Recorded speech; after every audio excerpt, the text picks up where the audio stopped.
So, where we left off. On this guy, got a few details left to paint on him. Got to paint the axe and some of the straps on his arm, the rest of his ponytail, and some jewelry bits. And then we got to paint the base. So, I don't know. What do you guys want me to paint first? Any opinions?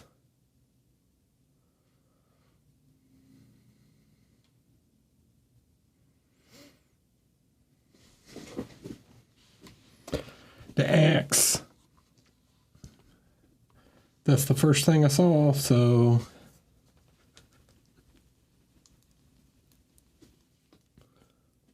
okay. Let's paint the axe.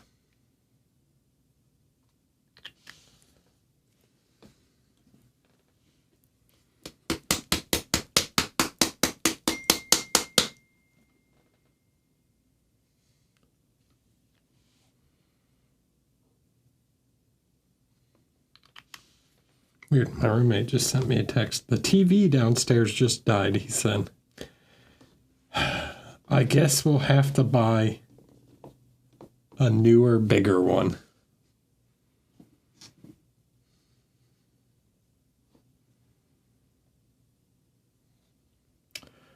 Since we've been using a lot of this like greenish teal in the armor, I'm going to change it up for the axe to give it a slightly different look. We'll play around with something slightly different.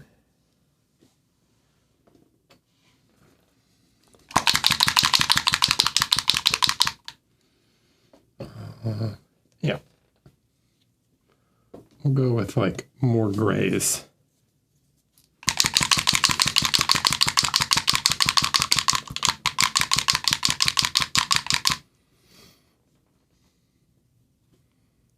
Hi, Rami Sarah.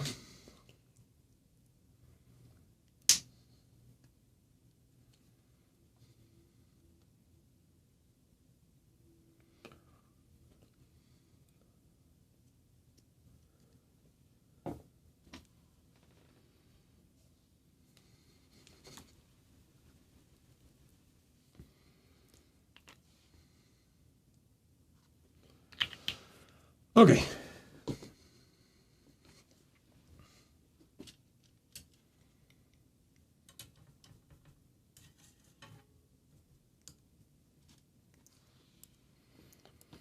So, what do we got to do? We got to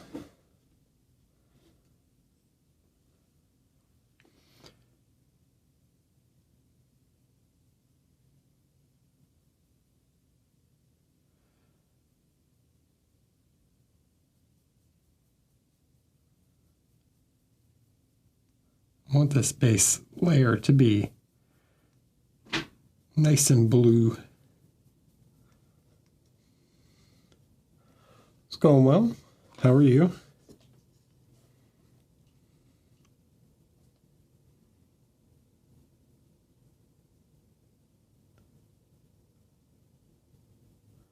So we're going to do the axe blade quite shiny. Then we'll put a more subtle gradient on the bottom of the axe.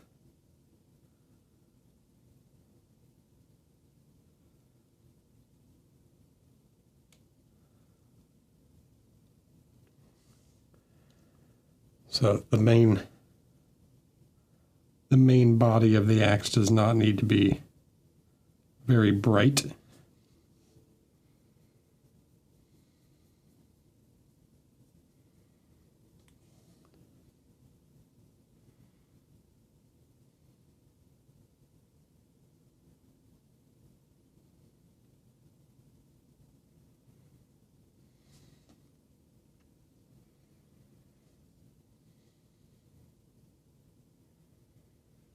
That's good.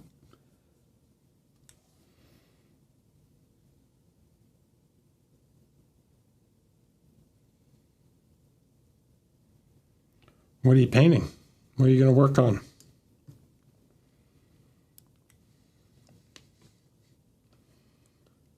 Okay, and then still want that blue.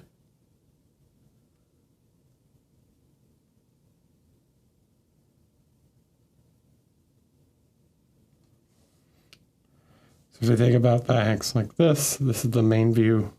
Where do we want the reflection? Probably upper middle here, somewhere like this.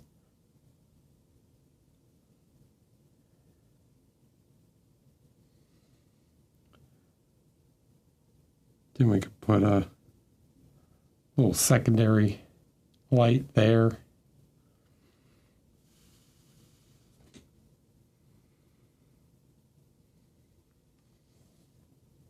Hi, Mini Mancer.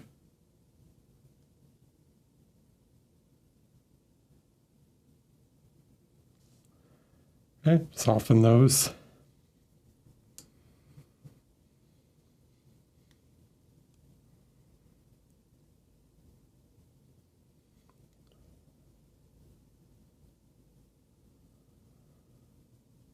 Forge of the Gods, I'm not familiar with that one.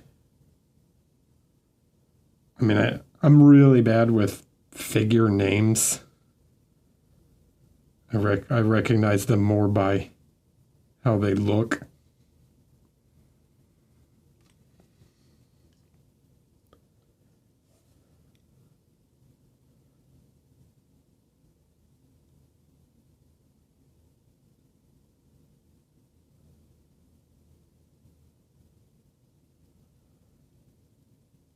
Ah, okay.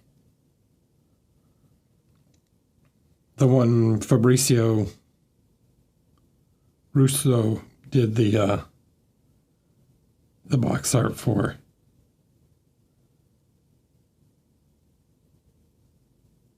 It's supposed to be Hephaestus or something.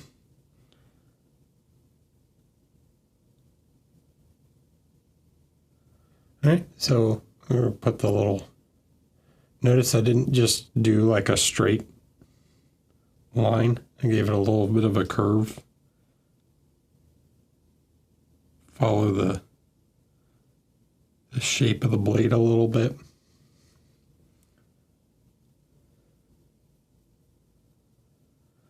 Hello, hi Captain G. Hi Strawfish. Hi everyone.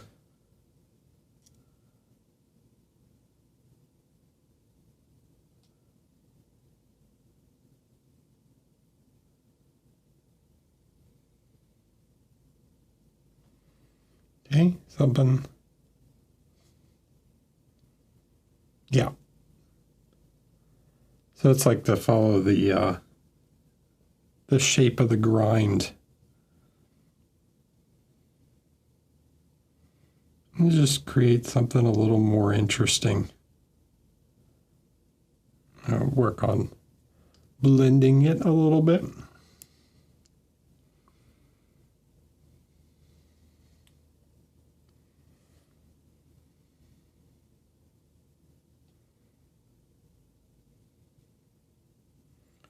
I'm gonna get some of these edge highlights.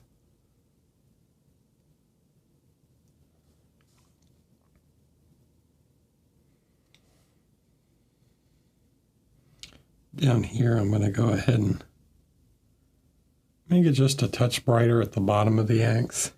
Then I'll blend that out.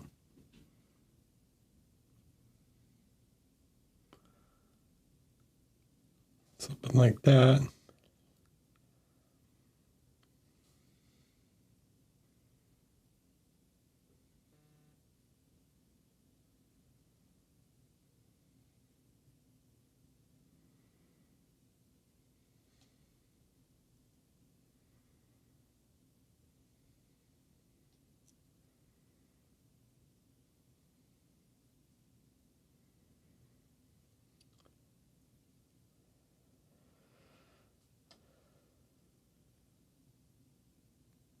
No, I haven't seen the Lumberjack. That's a really good model, though. The Lumberjack's awesome. I think Alex and Mark created a very interesting figure.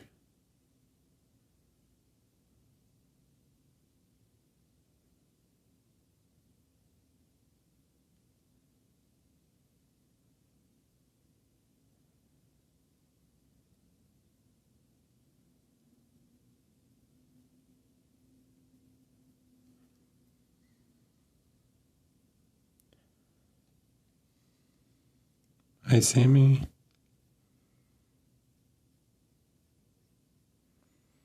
Okay, put the highlight on the edge. You see that?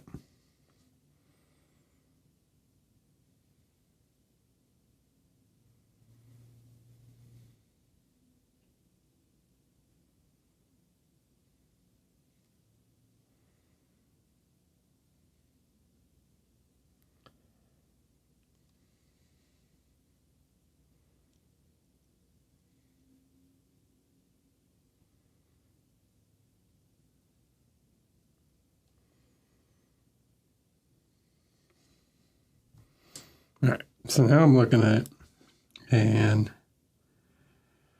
to me, the flat is now a little too light. So I'm just going to tone it back with a glaze. I like the black blue. And I want this contrast between the actual blade of the axe and the flat of the axe to be like really nice and contrasty.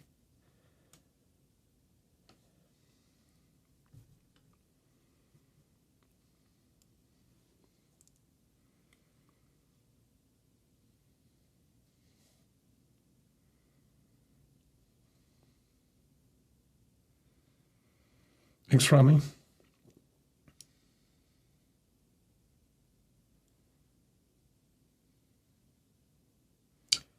I'm going to make the shiny part just a bit bigger. I want this main highlight to be a little larger.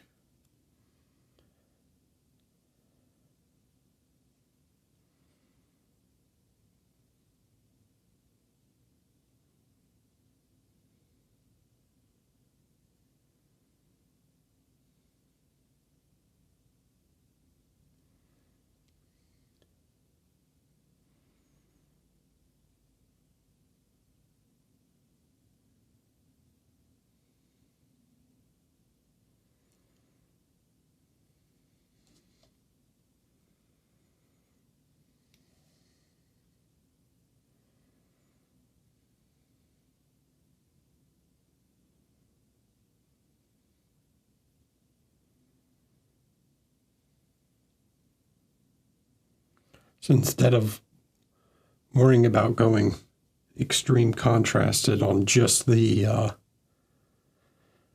on like every plane of the axe, I'm not trying to create an absurd amount of contrast, like black to white on the blade.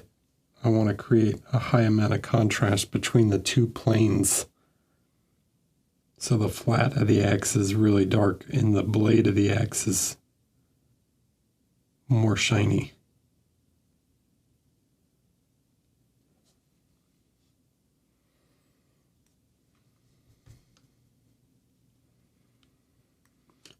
Let's grab a smaller brush here, something that's a little more controlled than that big one. I'll try and show you these kind of shapes, these curve shapes I'm talking about. So like here, right? So I'm going to get the edge. I'm going to create this kind of like V shape.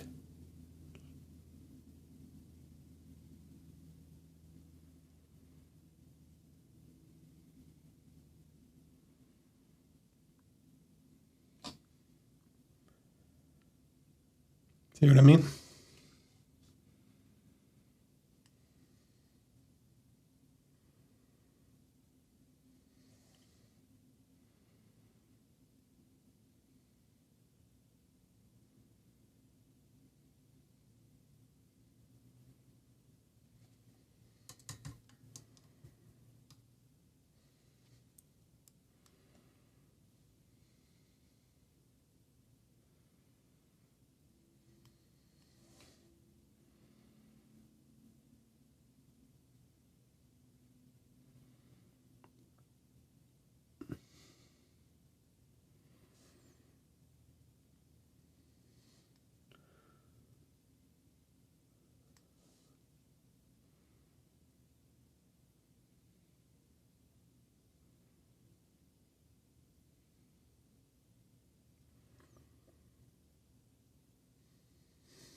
create a little secondary highlight.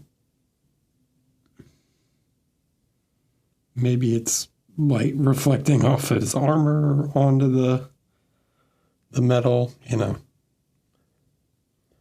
It's not super important like what specifically that highlighted is, but it creates more interest in shape.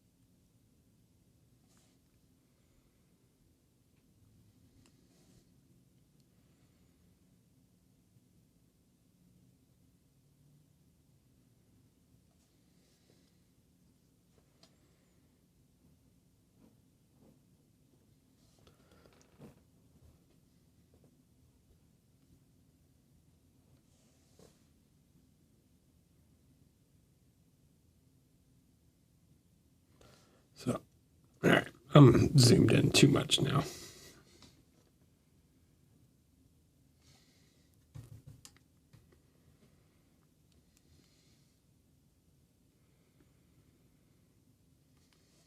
All right, so I'm going to change this gradient a little bit. So instead we get like a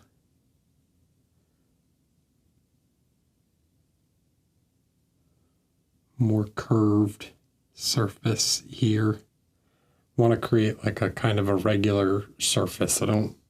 It's not a machine-made axe.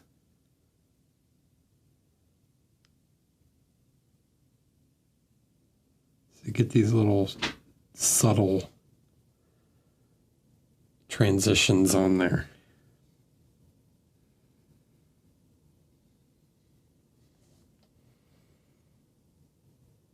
Maybe here, it's just like a soft little light that bounces off of the center part of the handle.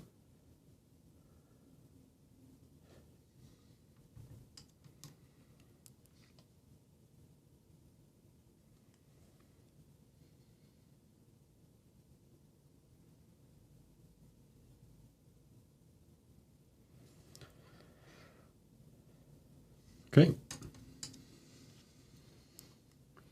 Now,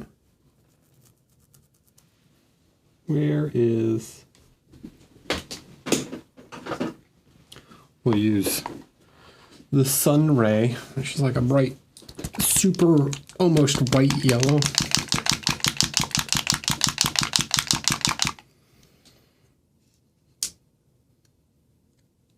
Hi, hello.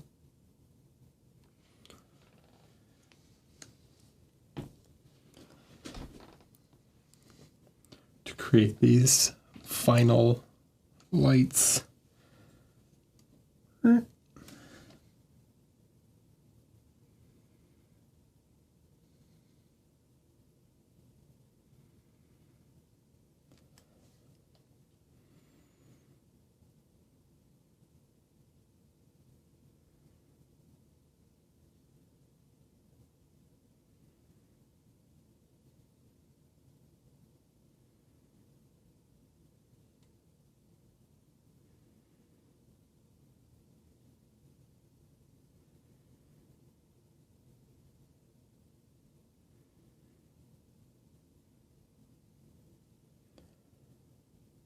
Shiny? Shiny enough?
Another important thing is look that I'm painting. See this rod?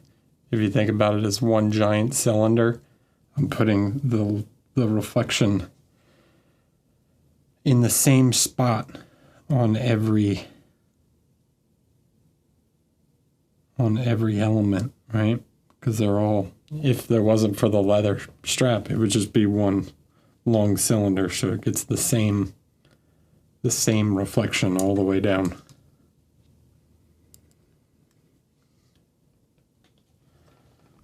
And yeah, that's how I do the non-metallic on the X. I'm gonna increase this edge highlight a little bit. I'm gonna grab some of this yellow. This one is a bit of a forward-facing edge, so I'm gonna just highlight this one a little bit more.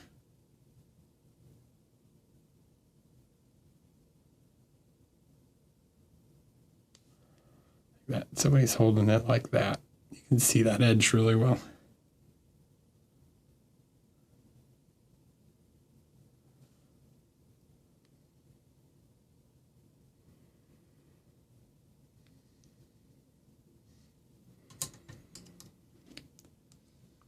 And I got a little bit too much paint right here. Just fix that.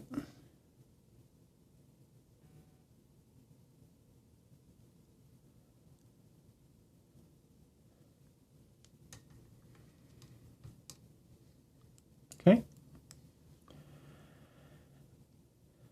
X. Easy.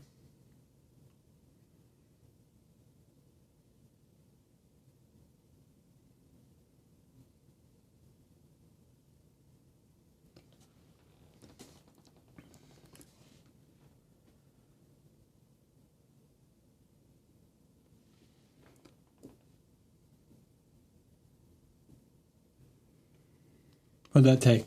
20 minutes?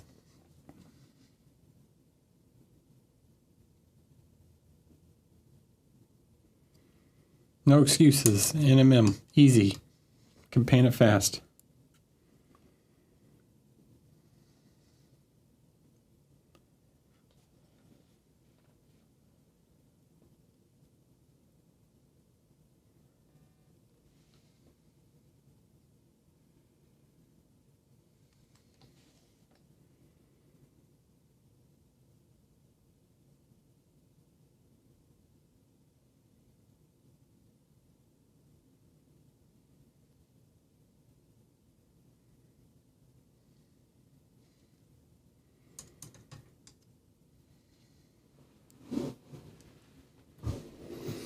Sorry, K-Sauce.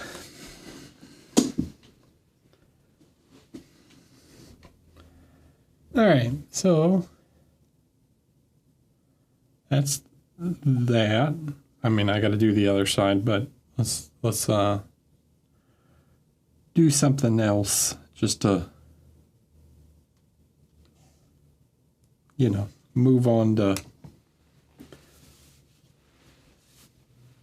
a different material.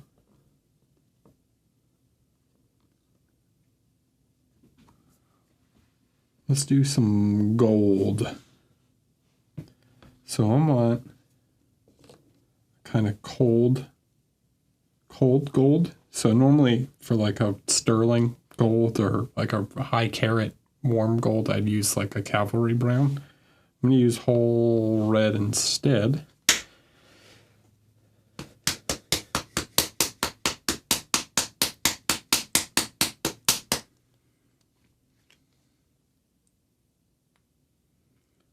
It's a bit colder of a color.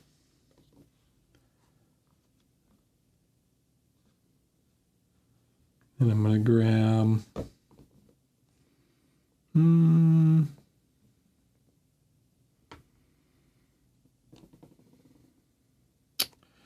let's use this. It's like a ochre color. Right?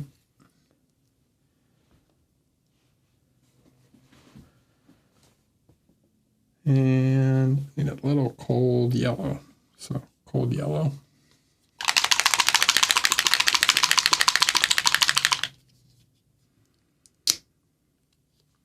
do need that saturated yellow color for gold. Otherwise it starts to look like more like a brass or something.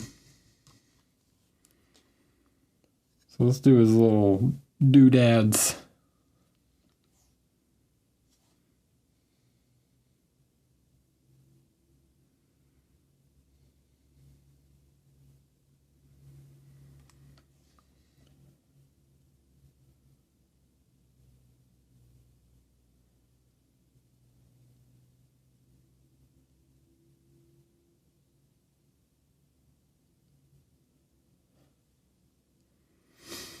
Yep, doodads. You can look that up. That's an official, that's a historically accurate Viking term.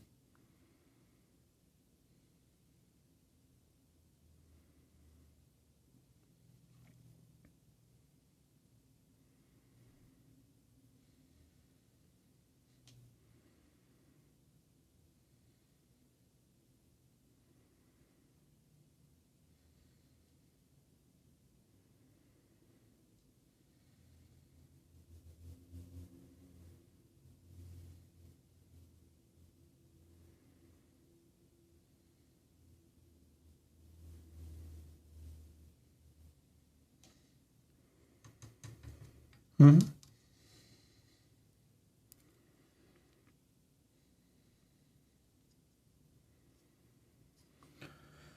Well, I got this dark brownish color. I'm just going to go ahead and throw some base coats on this knife scabbard that you guys probably can barely see, but he's got a little scabbard in the back.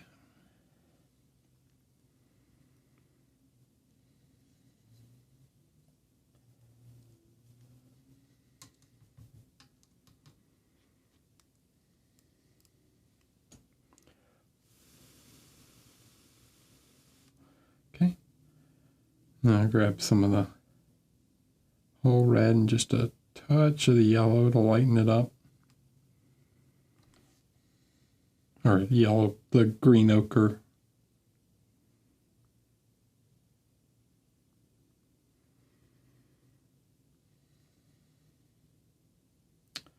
This one's, honestly, I base coated it in the brown, but it's pretty much facing directly towards where the reflection point would be. So I'm going to go ahead and just paint that more light. It just won't have any brown on it, or the almost black.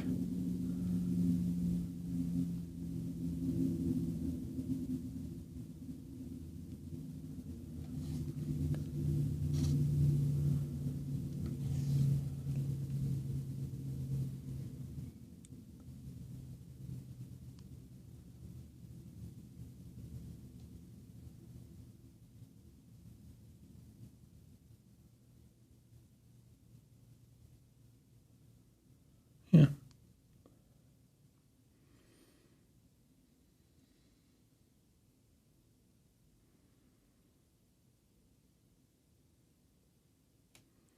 Steal the trinkets.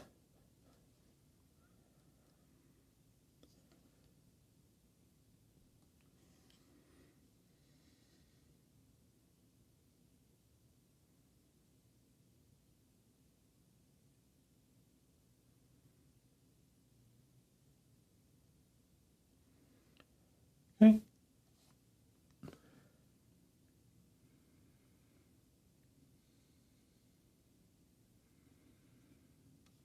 Have some more of that yellow ochre, or the green ochre, mixed with a bit of the brown, and then a little bit of the warm yellow.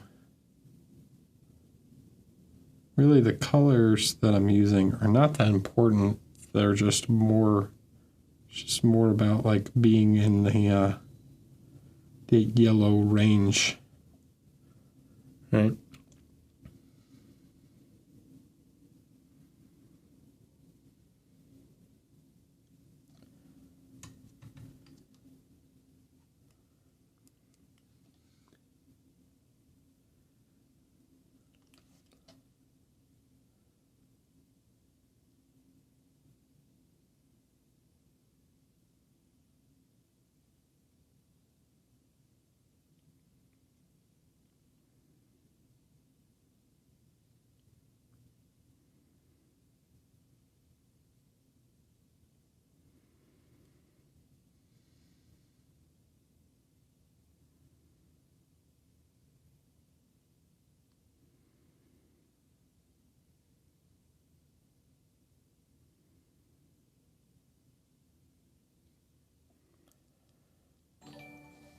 Hello.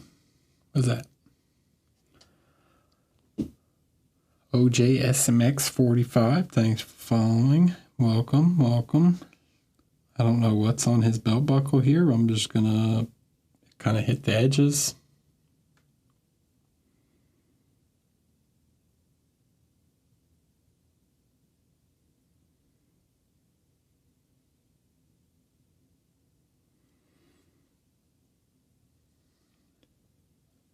All right, now, gotta get the leafy thing.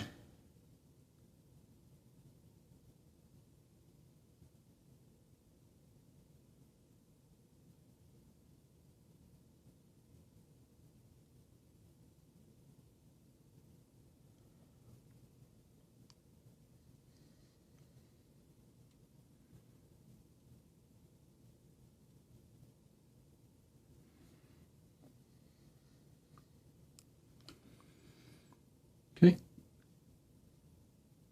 Just a little bit of that green oxide. Now I'm going to grab some of that sun ray that I used up here because it's got a lot of white in it. Give me some opacity to the yellow.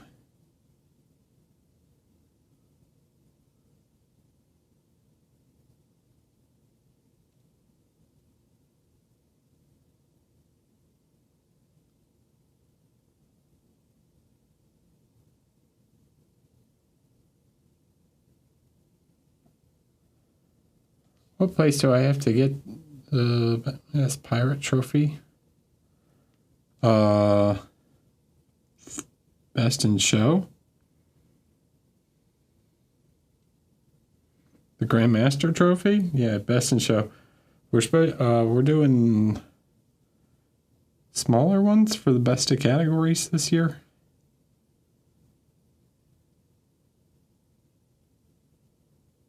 They're the same trophy, but they're not as big.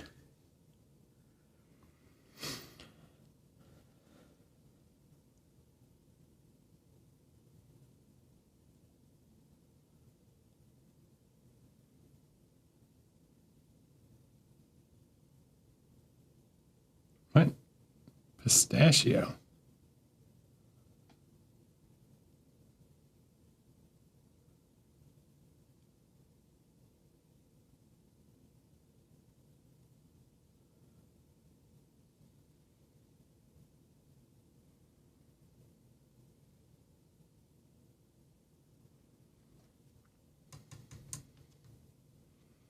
Well, no.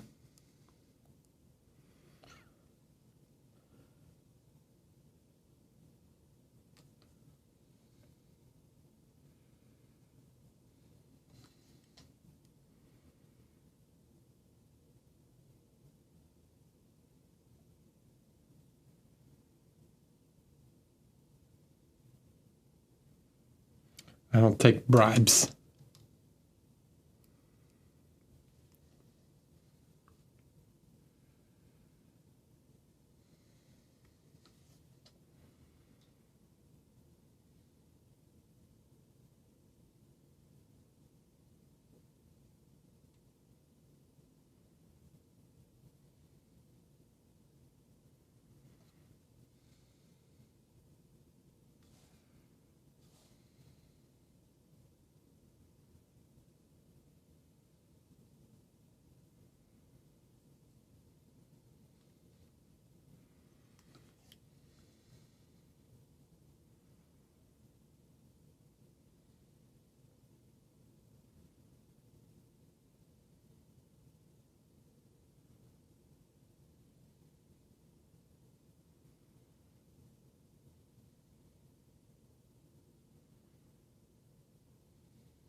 Okay.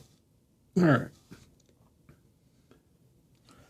Now basically sunray, just to get these little edge highlights.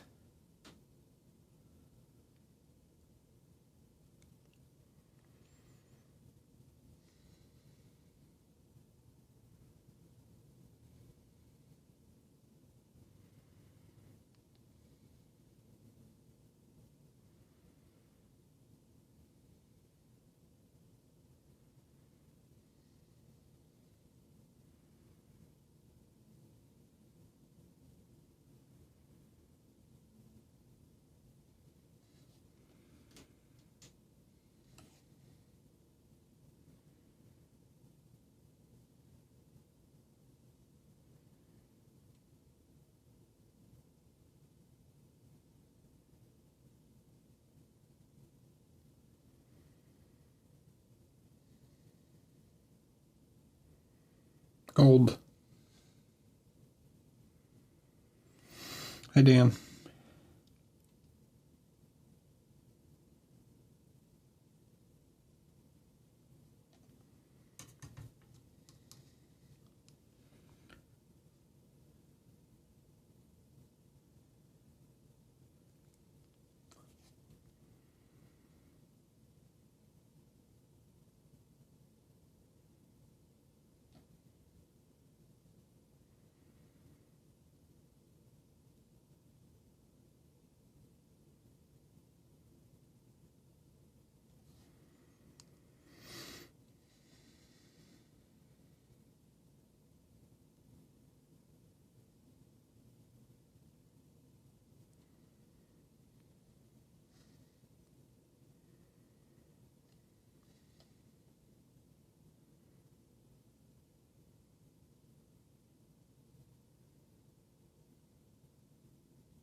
Gold, gold. Gold enough. Actually, I think I want the little coin thing. It's got a bit too much of that dark brown color in there. I'm going to just brighten that up a tiny bit.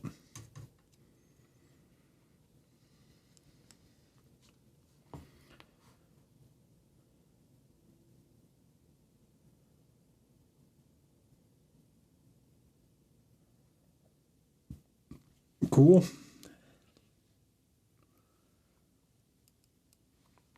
Now what?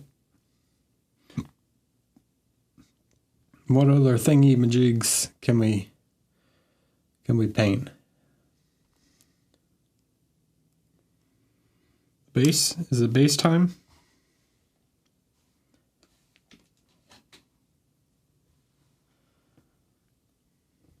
Anybody watch the tutorial yet on how to paint Hysteria? Is it good?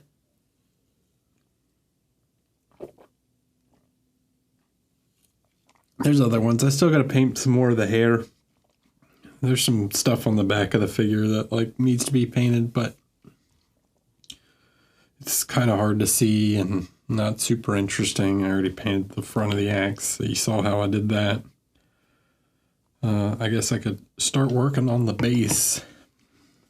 So, rocks.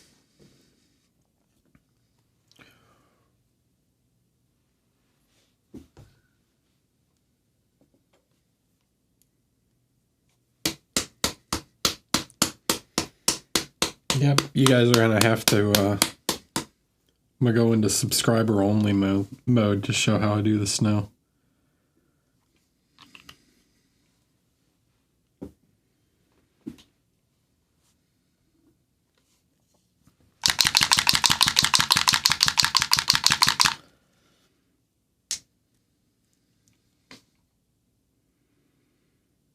I'm just grabbing a bunch of random kind of grayish tones. Oh, see, there you go. Thanks, Dan.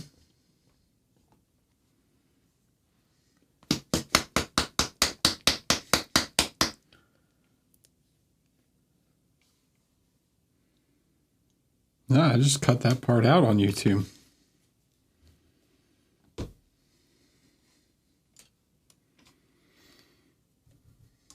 All right.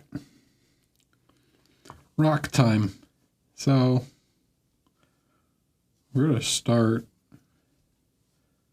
that kind of gray blue that we used in the base. I'm even going to grab a little bit of this brown. Blub, blub, blub, blub, blub, blub.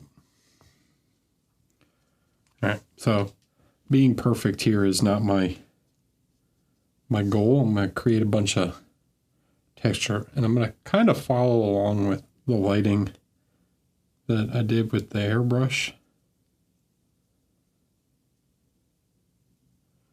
So I'm just going to grab an really old paintbrush.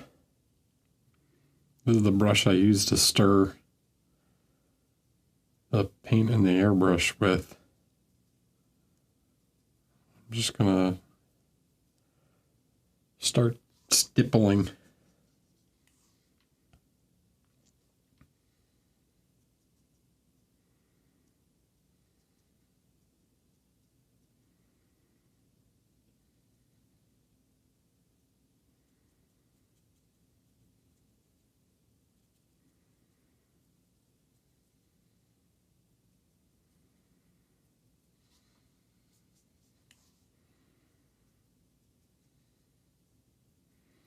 I want to leave some of that blue that I've got underneath.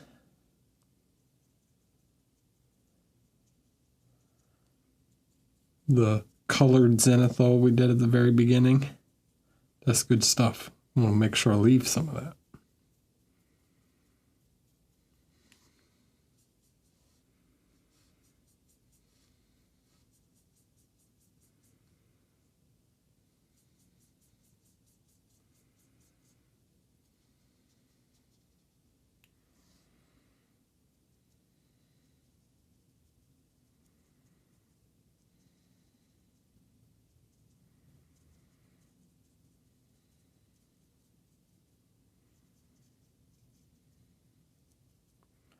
Now, a lot of this stuff down here on the base is going to get covered in snow, but I want to make sure I get, some decent coverage on it for parts that you might see through.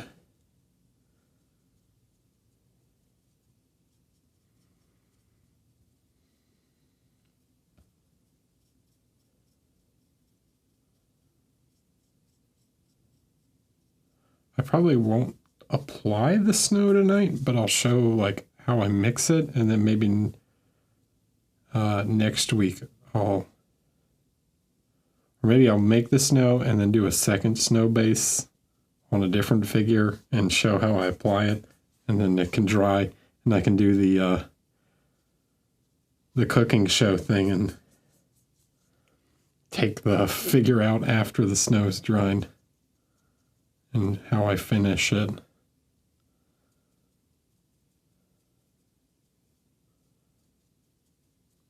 Because I still have to actually base him.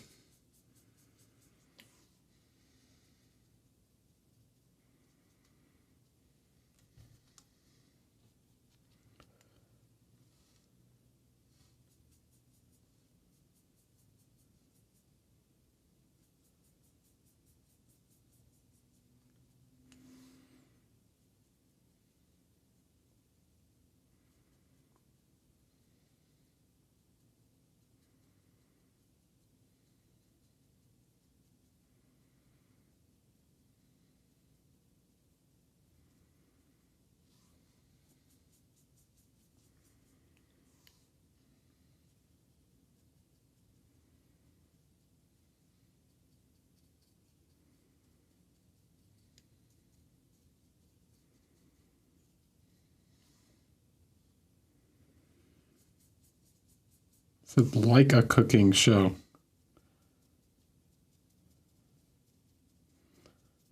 Not a cooking show. This ain't a cooking show.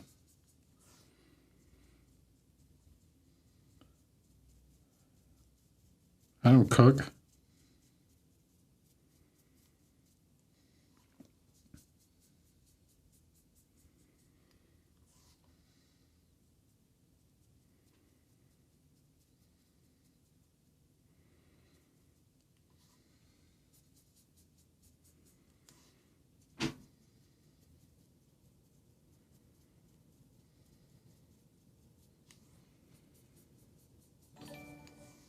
Thanks, K-Sauce.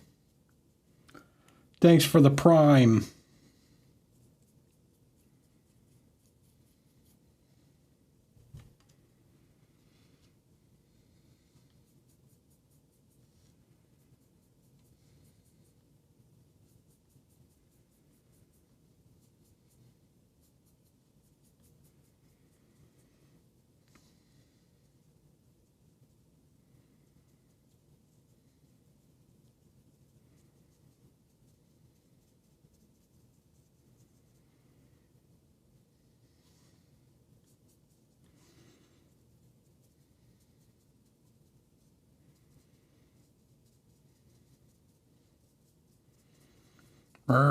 So that was dry brush, mix of dry brush stippling, blah, blah, blah. Just trying to get a rough coverage to knock down some of this blue. The blue is like very strong at the moment. Parts rubbing, touching the bottle.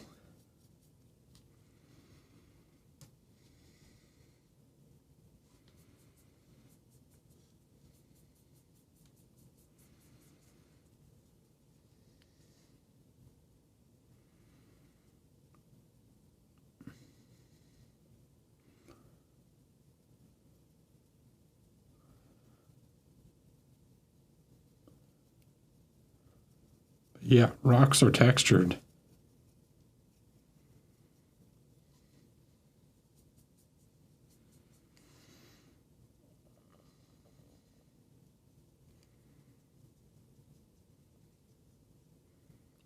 So use the randomness to your advantage.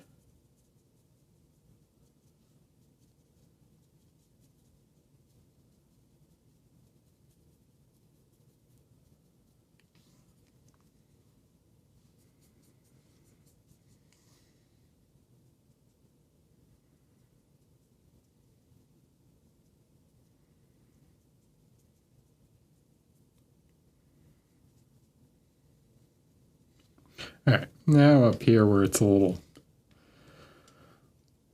little smaller on the size.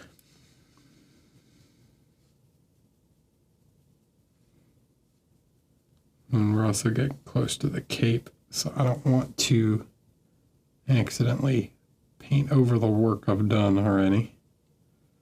So be a little more careful up here.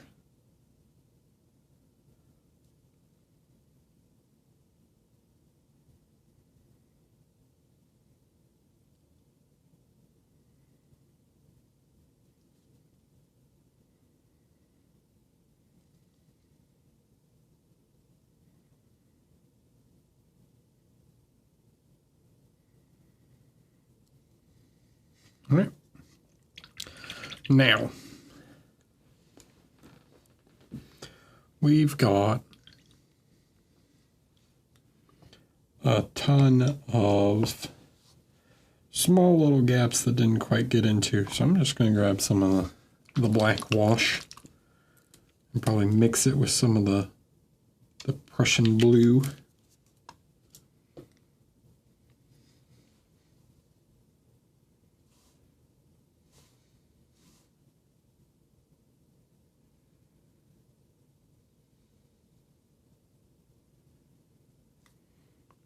Kind of water that down.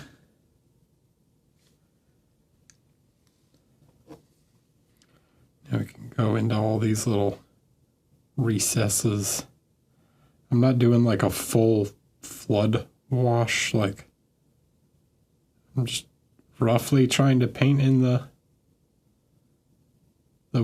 recesses of the rocks.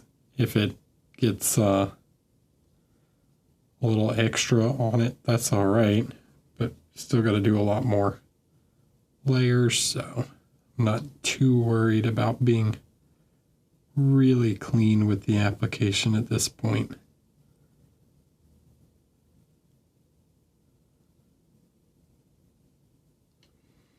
Those little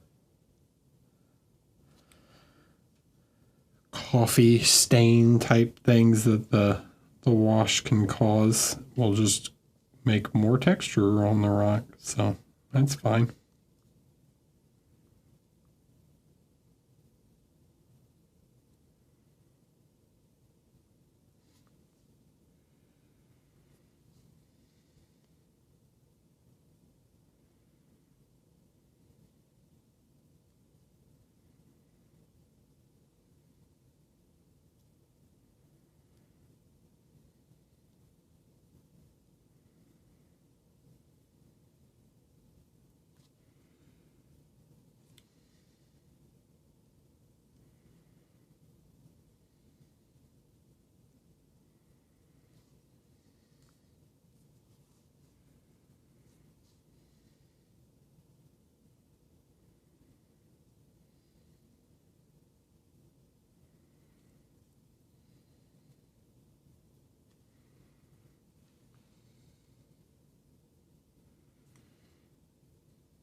Okay.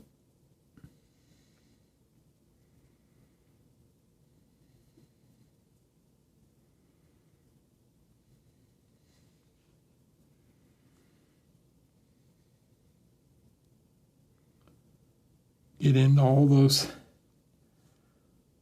them recesses.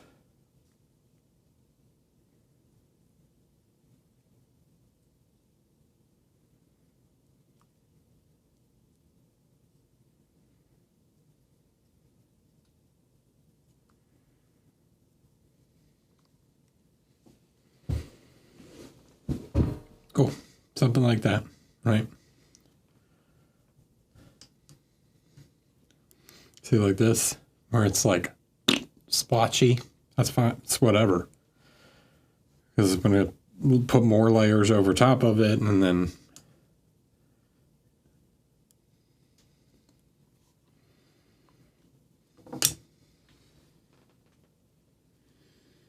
Richard, I'm going to ban you. You're the worst. I don't know who's worse, you or Sean. All right.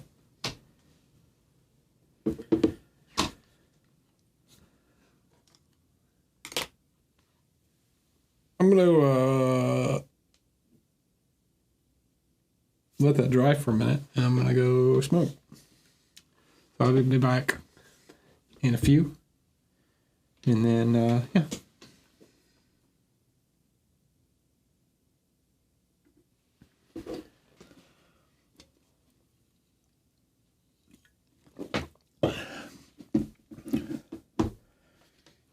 Yeah. Okay. Next layer. So some of this. We'll grab some of that. Doesn't matter. Don't think too much about the color. Just looking for neutral tones for the rocks.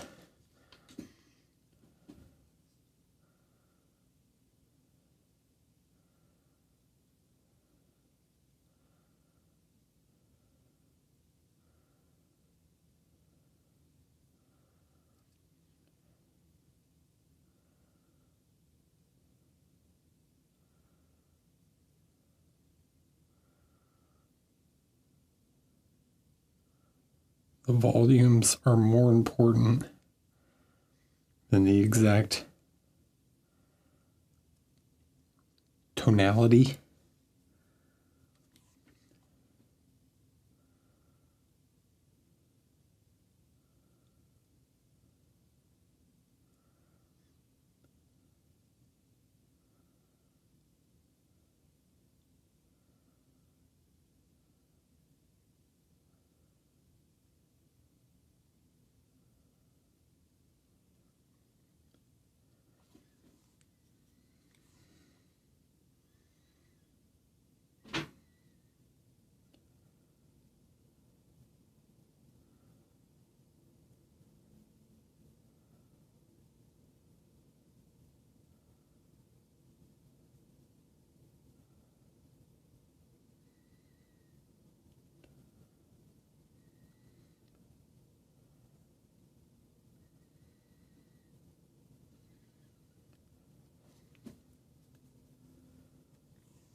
You can see I'm still doing like little stippling and dots,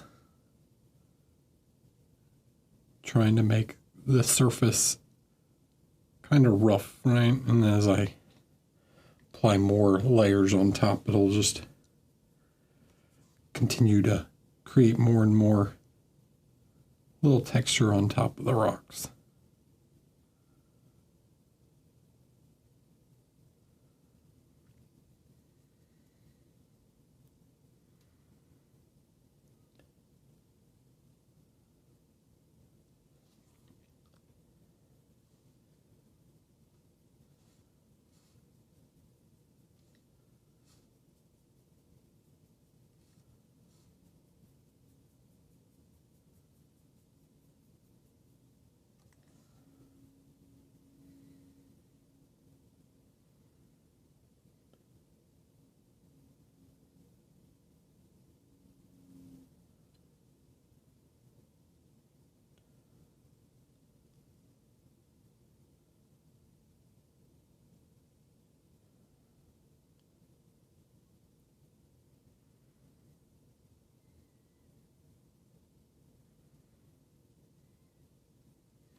All right.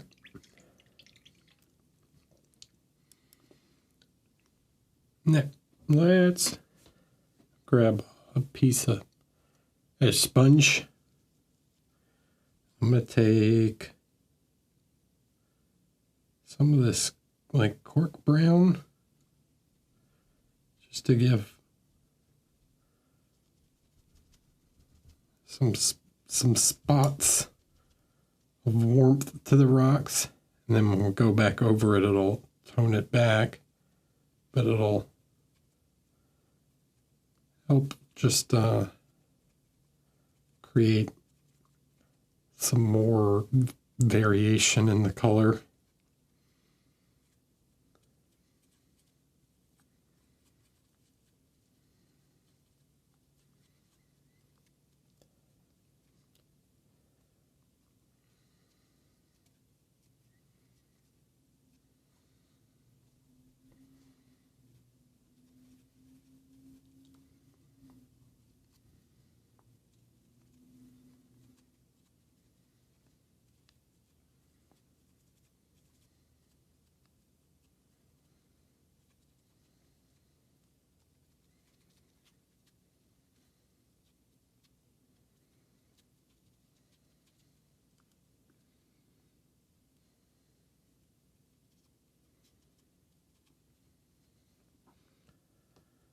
I'm going to grab some of this gray, maybe with a little bit of this light blue, maybe some the actual Prussian blue.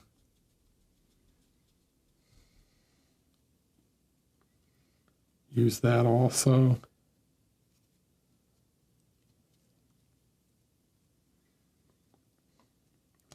Create some stuff like that.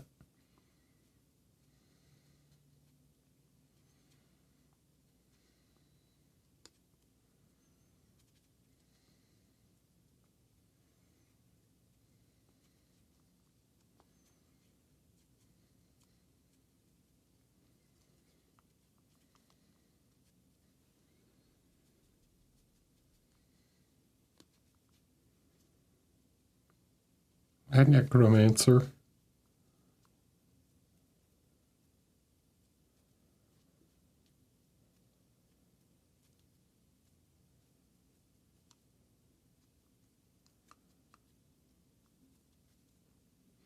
All right, cool. Just little touches, right? Now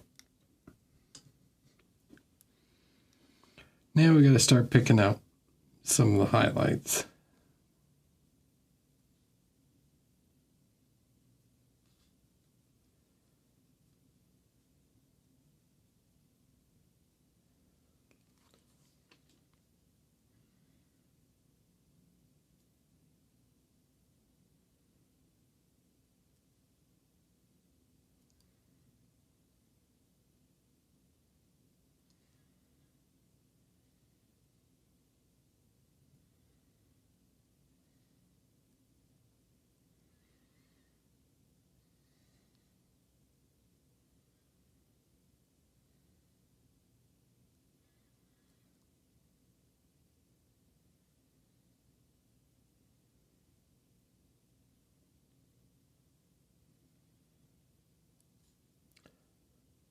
Create these little, like stippled little lines and veins to create some more randomness in the shape of the rocks.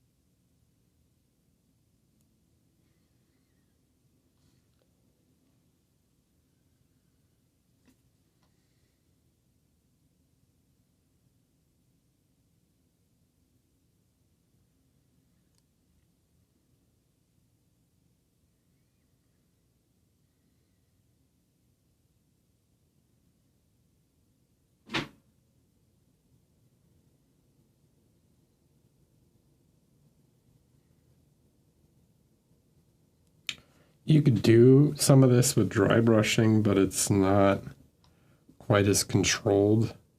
You can't really, I'm not just trying to hit the raised surfaces. I'm trying to think about like where the light's coming from and hit more of the faces of the rock that are facing towards the light, as opposed to just like hitting all the raised surfaces of the rock.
Do you guys find this interesting at all?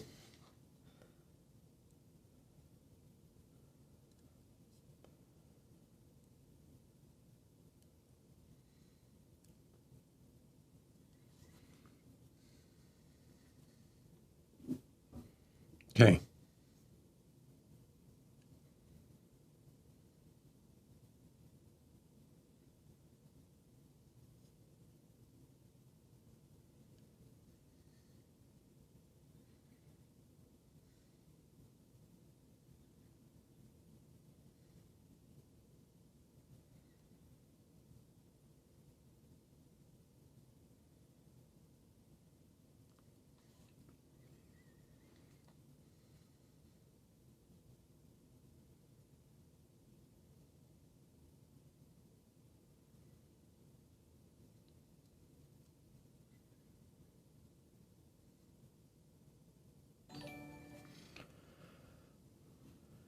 Annabelle Faye, thanks for following. Hello, welcome.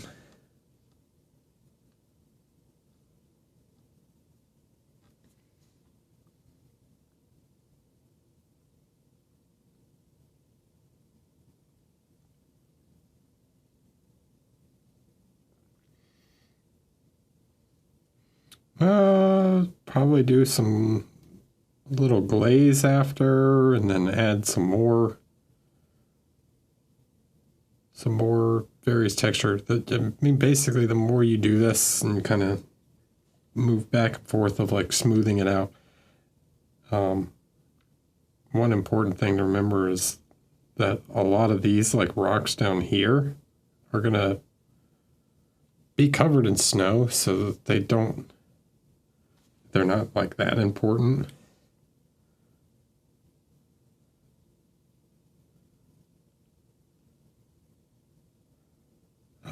And the snow is going to like, the way I'll apply it is the snow will drift, right, into little like nooks and things. So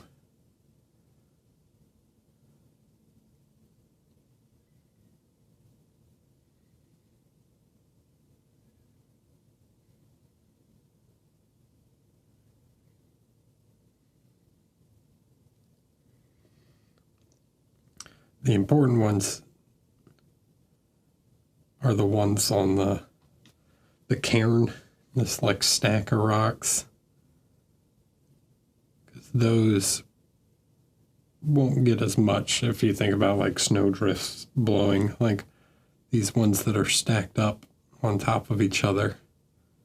Snow won't really fall into them. Or it could have been built after it snowed. And there's a couple ways of storytelling it.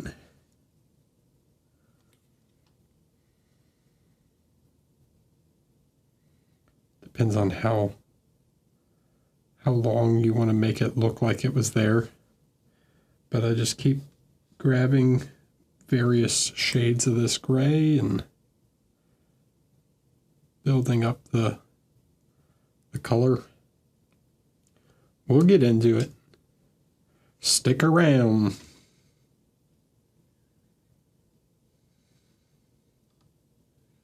The burning question.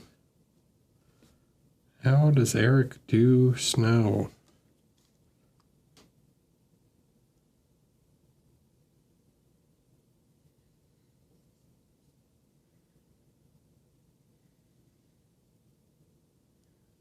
The answer may surprise you. There's my clickbait. Or not, because it's not that complicated.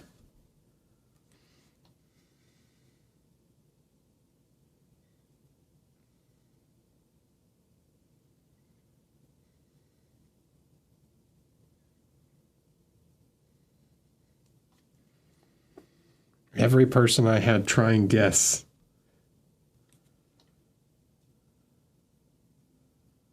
way overcomplicated it. And then when I told them the actual way I did it, they were like, wait, that's it? Yes, that is it.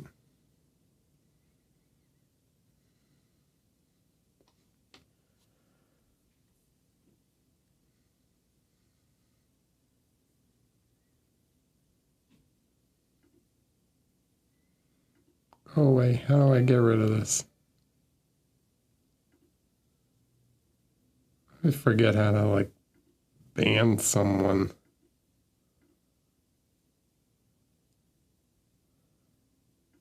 Ban. There we go.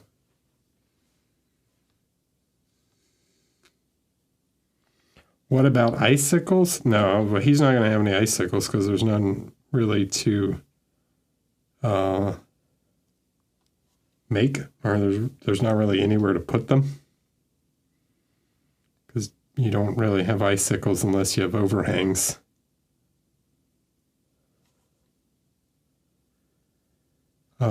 So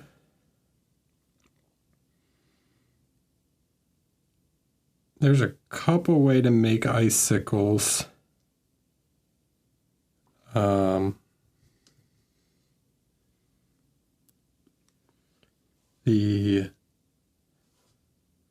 would tell you probably one of the best tutorials you could look up is on Massive Voodoo. Roman did a tutorial on how he does icicles. But mine, I just use a clear acrylic rod and I heat it up with a lighter and then like stretch them out and cut them. And I glue them on with some of like the gel water effects, the like solid stuff.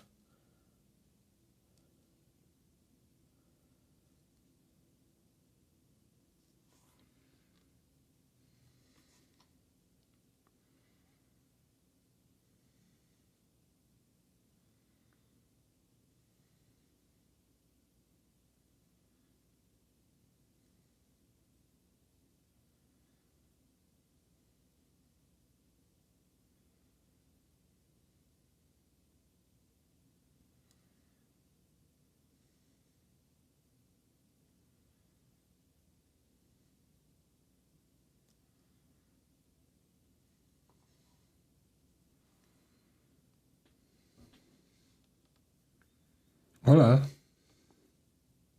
Então.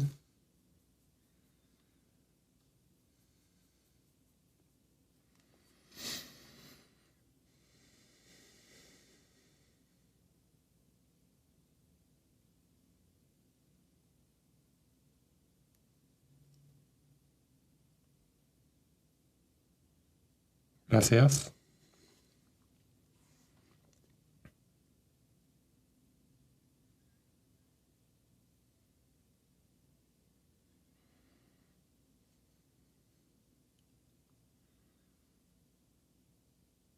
So these rocks at the top are really small.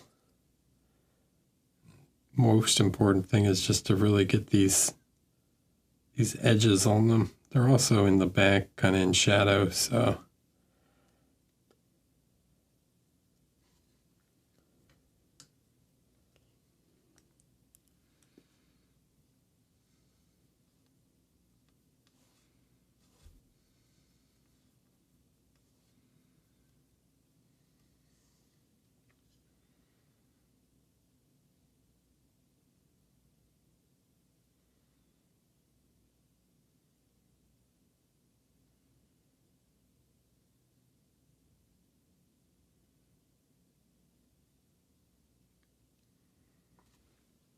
and that is too bright at the moment. Looks a lot brighter on camera than it really is, but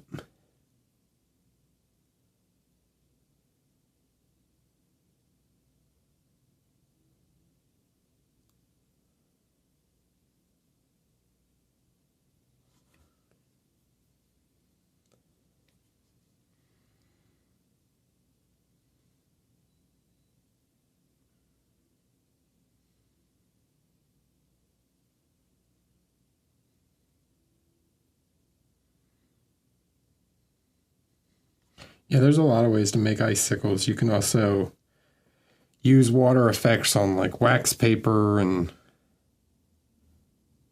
just like spread them out. Like basically paint icicles on wax paper using water effects and then peel them off and apply them.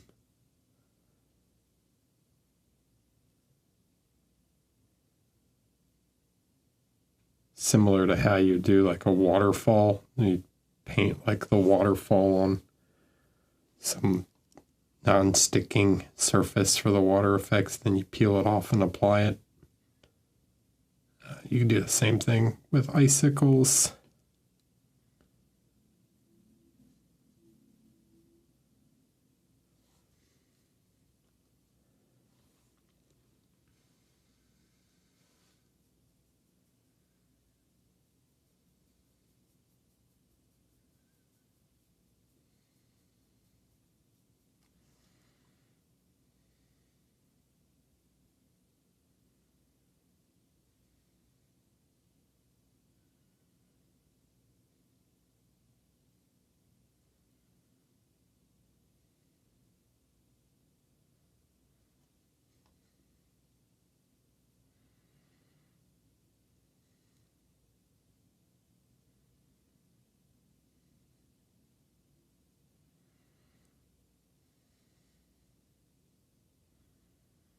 There are many tricks.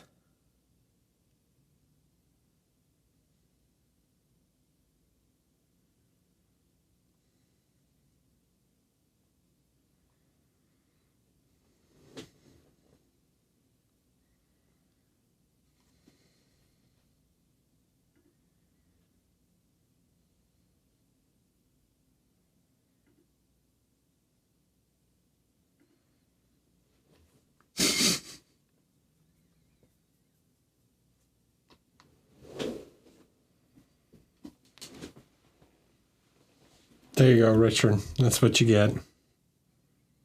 Can't type for 10 minutes.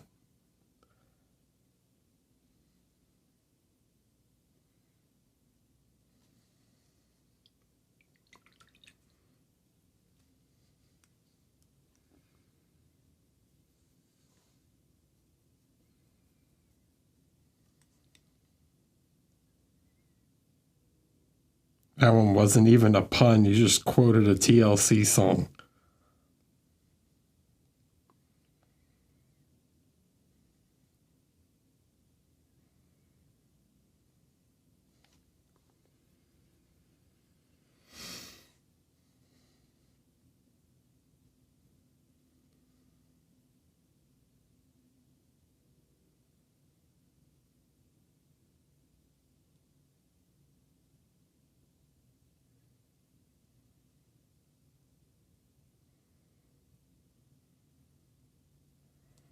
All right, so now I'm treating this layer.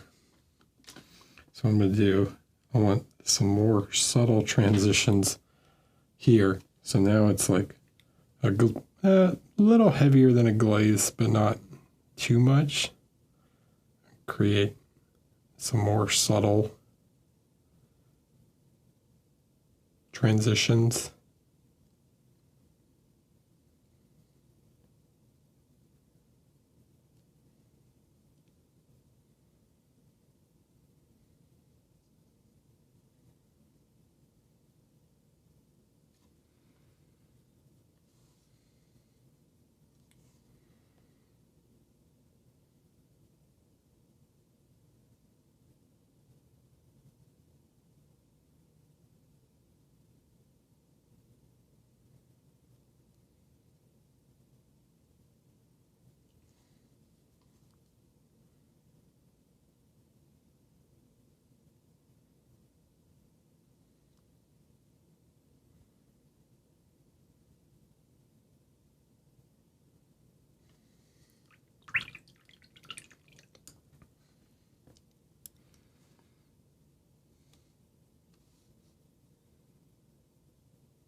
Okay, so now we're at something like that. Starting to get some more volumes to the rocks.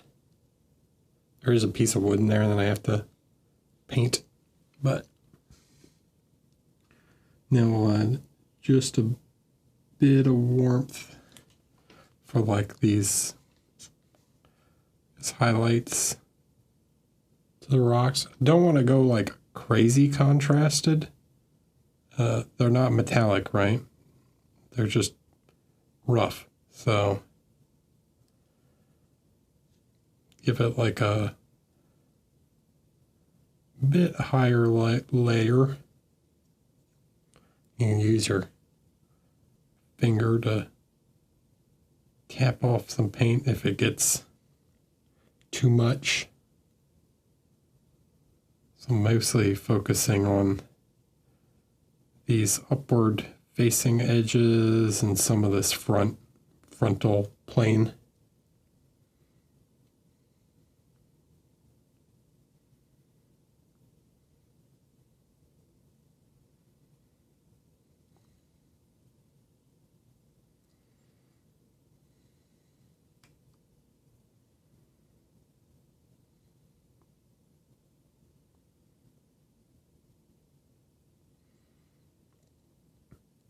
Give it some cracks and things.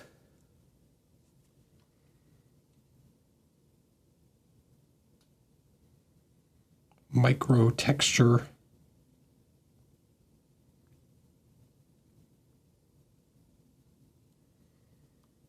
All right, see, so these ones under here. I'm gonna get that top edge and that kind of front edge.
All right, so these lower ones that aren't as close to the light, that are going to be closer to the snow, some of these back ones, I'm going to go a bit more blue on them.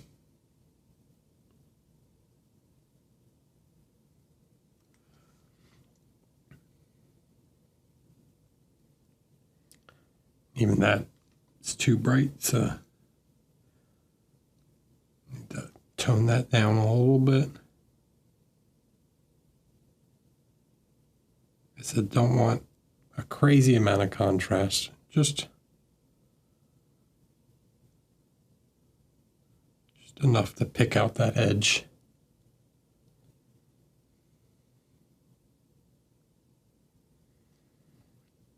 Really give that broken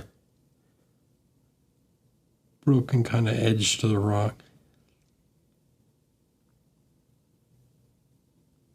Little dots and cracks.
Right. Cool. You look at it like that.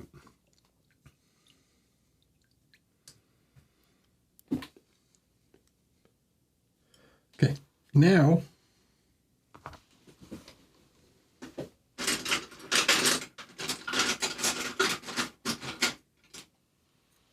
I'm going to do just a little bit of dry brush, just a touch.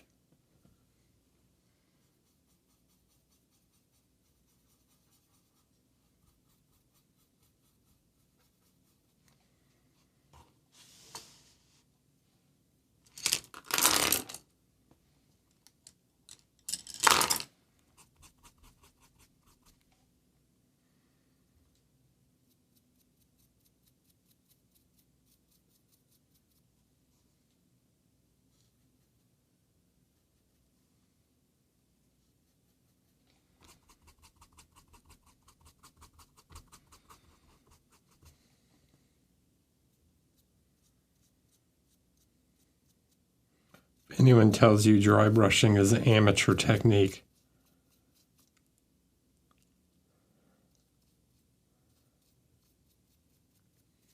you can show them this video. It's perfectly fine to use on stuff where it's suitable.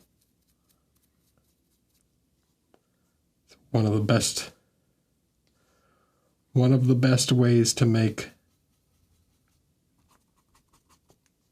convincing rock texture.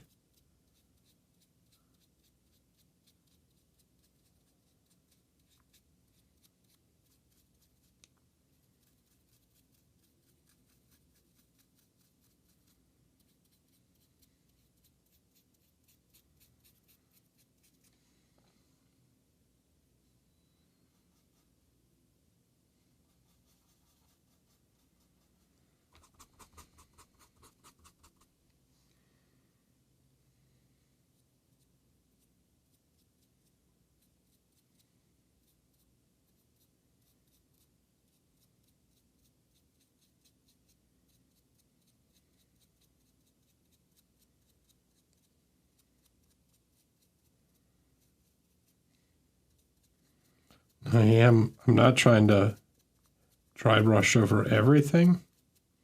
I just want to hit some of those raised surfaces on the front, right?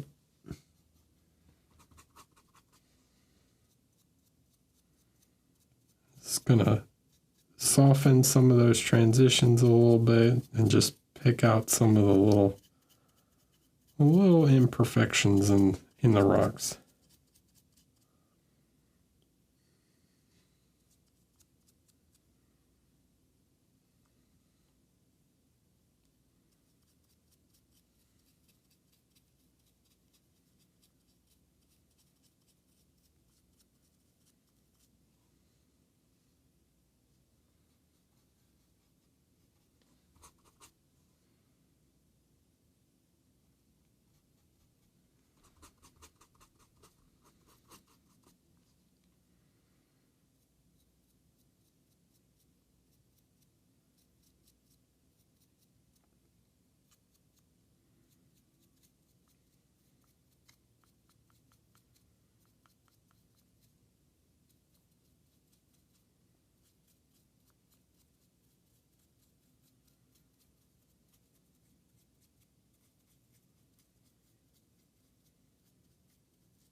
Well, one of the problems with dry brushing everything, right?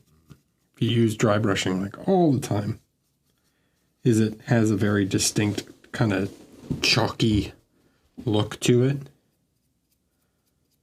But in this case, that chalky, dusty kind of look works to our advantage.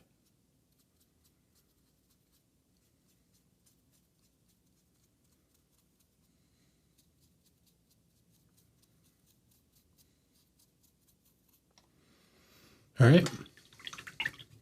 So not a ton, just a little bit, just enough to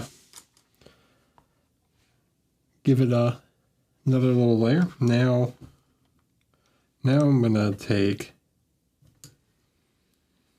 and just glaze in some colors here and there, right? Give the rocks a little variation so they're not all the exact same. And I'm going to reuse colors that I've used elsewhere on the model. So like this whole red that we've used in the leather and things, I can apply some of that on certain rocks, right? Don't want it all over. Not trying to change the color that much, but just by glazing a little bit here and there on certain ones, just to shift the color of the rock.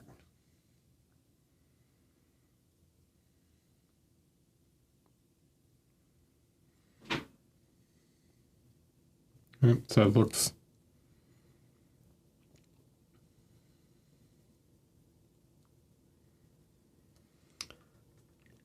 they're not all identical.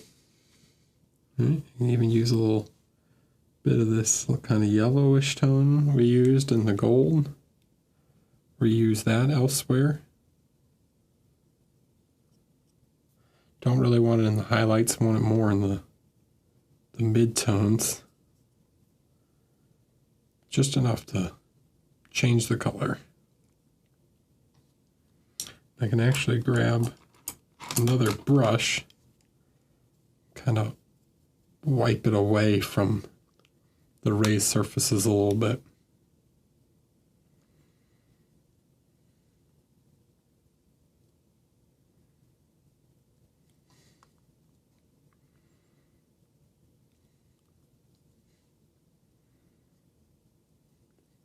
To creating more variation.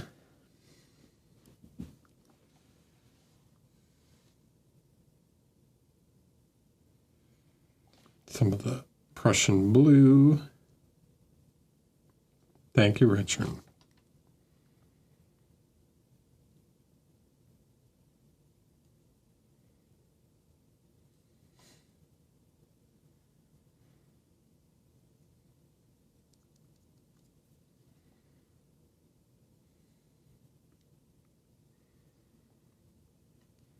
Then we can grab, let's see what would be a good one. I think we used some of this Omega. I don't want that. I want a more purplish tone. Something maybe even like this. I don't know. Hex-lichen. Sure, why not?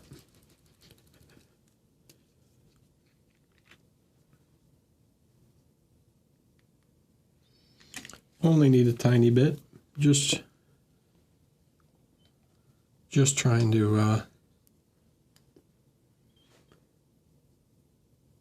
adjust the color slightly.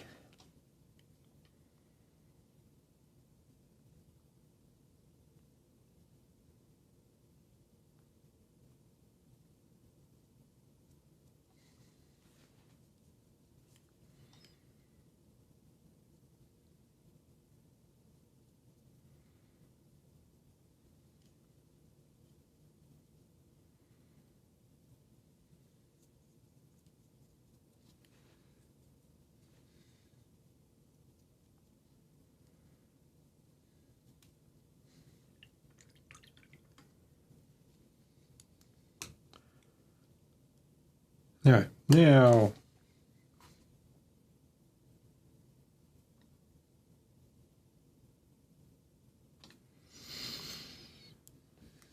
would moss be growing on extremely cold rocks? Maybe.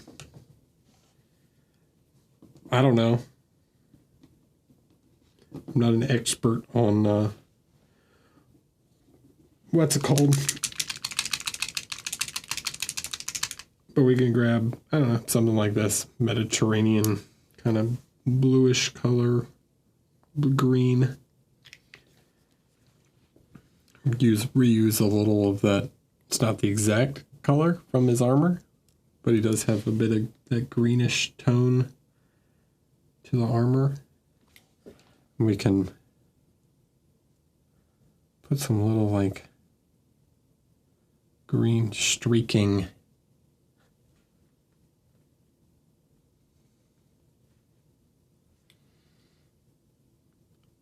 some like little weathering streaks.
and just more and more color variation, the more interesting, as long as it sticks in these kind of cool color family, it'll be fine.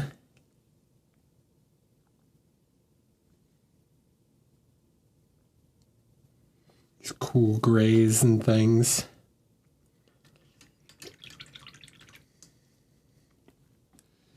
All right, now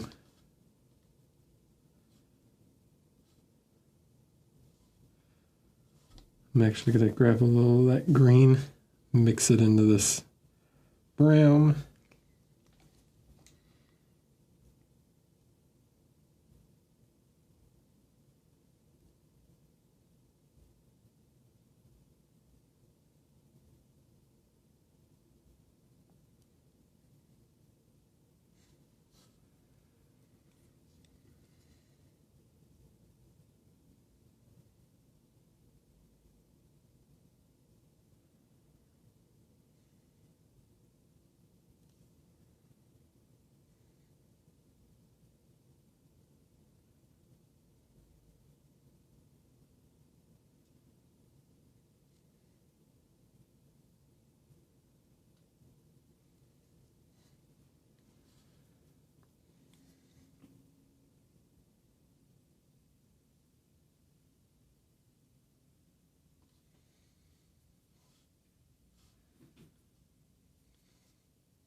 All right, so grab some of this cork brown, add it to my mixture.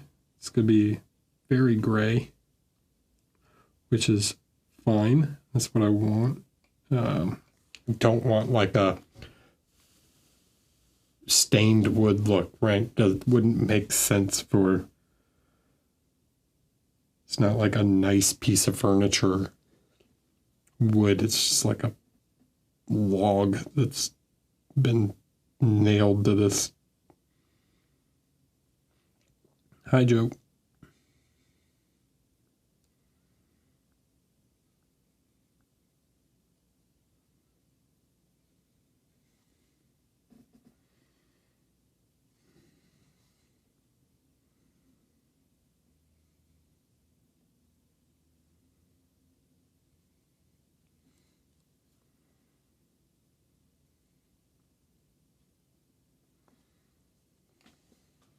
Thanks.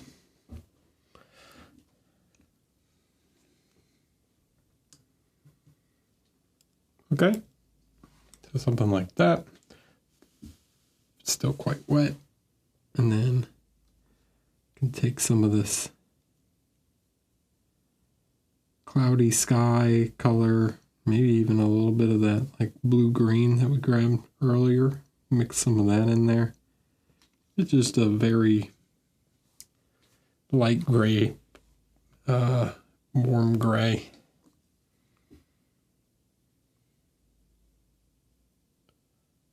Just want to try and get some of that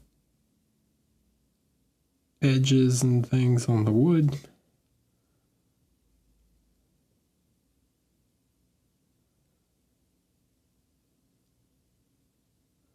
Pick out some of that grain a little bit.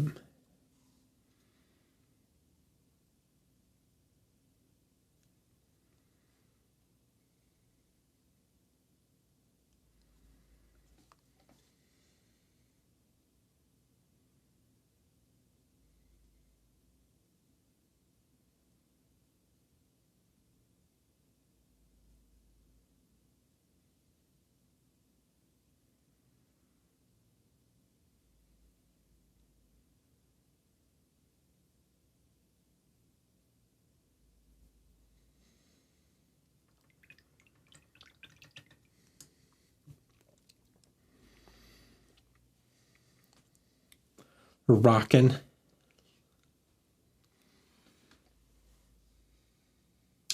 I am going to go in with just a touch of this cork brown. I like this slightly warm color. I'm going to hit some of these rocks just with a little bit of that. It's not quite thin enough for me. Okay. Just want to warm up the top of the lights a little. Mid-tones.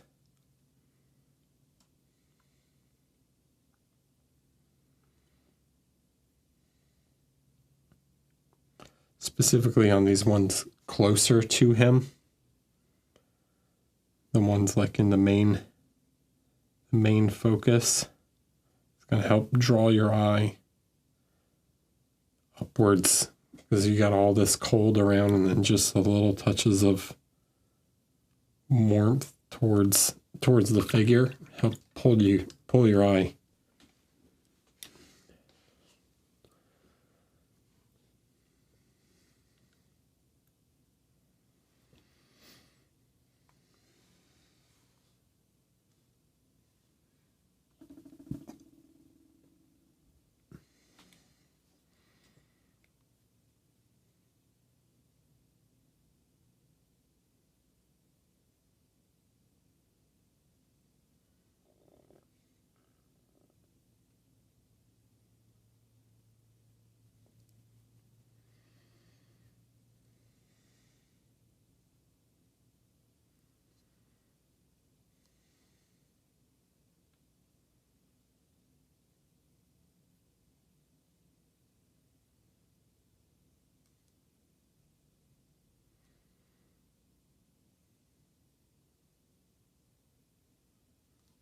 All right.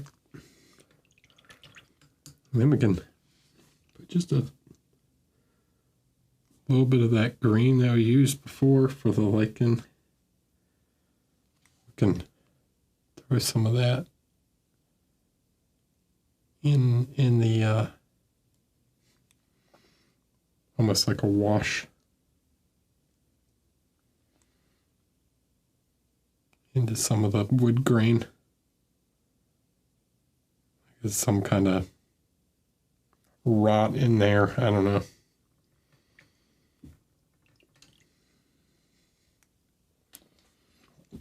All right. Yeah. So that's basically the base. All of this stuff down here, right? All this unpainted whatever ground is going to get covered in snow. So it don't really need to paint it. Just having an undercoat on it is fine.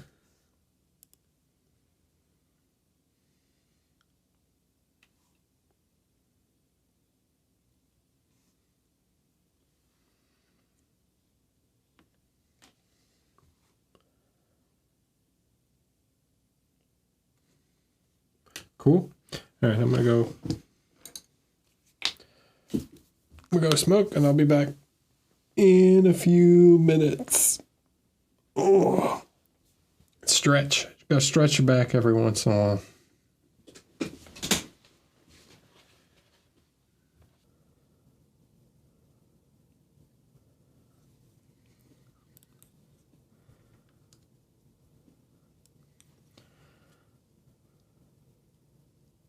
So I'm gonna wait to paint his glove until I do the other sword, but let's finish up his hair. A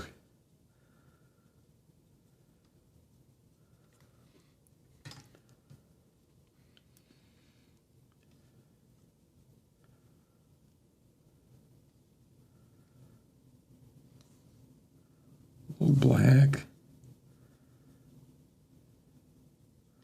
Too much black.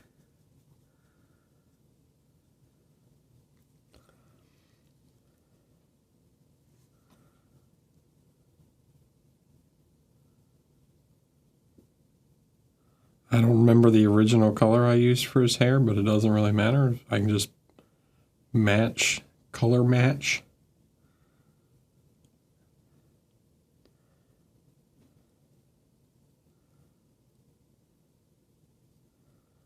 Not that important.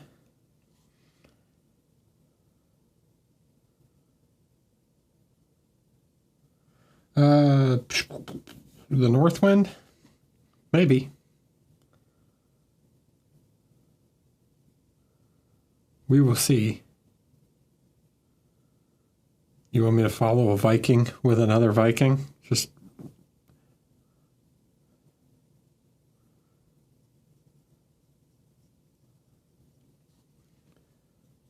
go from dude Viking with axe to lady Viking with axe? Lady barbarian?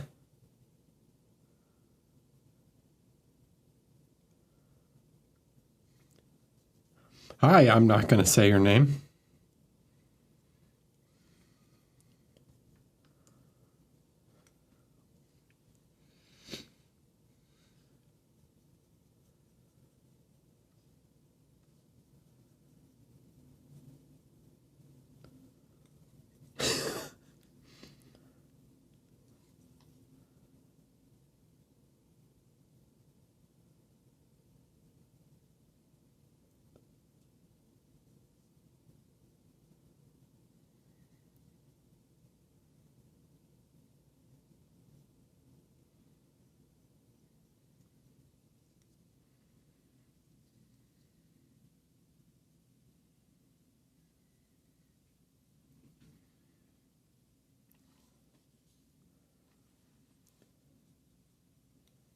I'm good. How are you?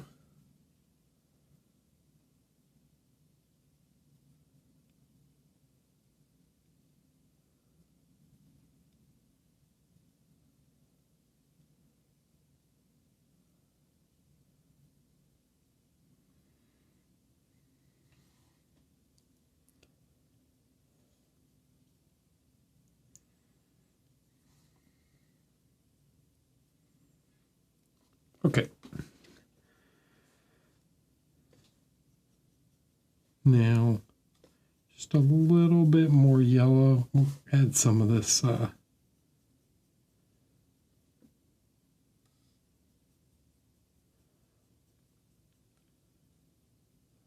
whatever it's called, sun ray.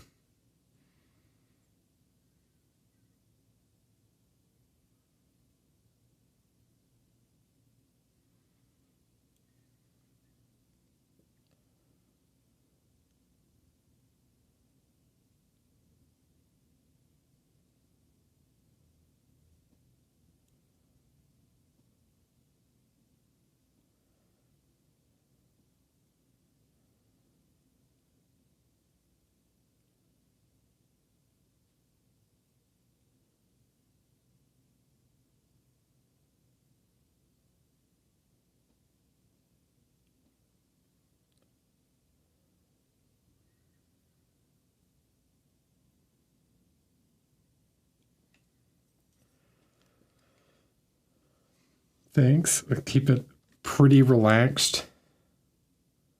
If you have any questions, feel free to ask.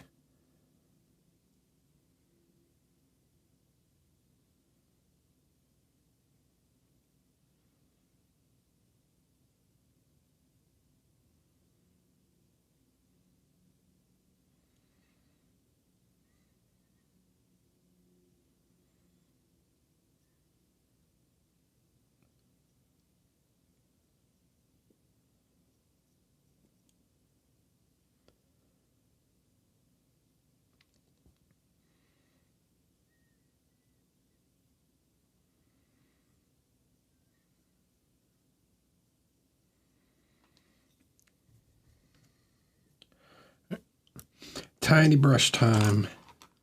Little dots for the braids.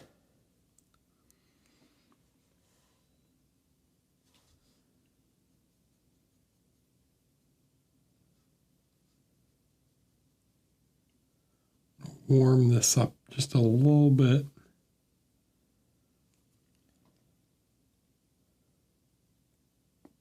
Get some more lights on certain parts of the hair.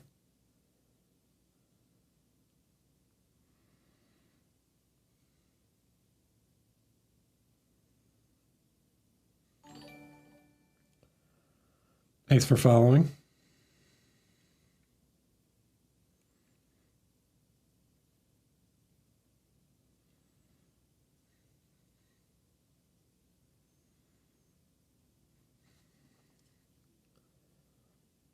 So you can see that the color of the ponytail is not quite the same. It's a bit more yellow. So we've got to go in and glaze some of this more on top, the yellow ochre.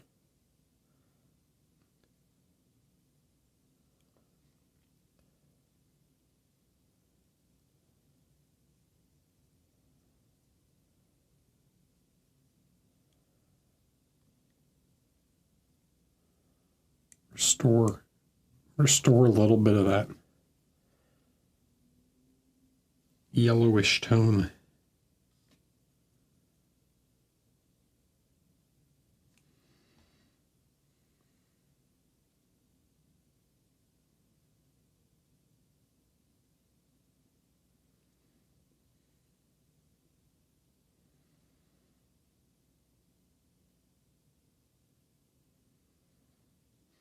The dots for the individual braid knots, whatever, I don't know, links? What do you call the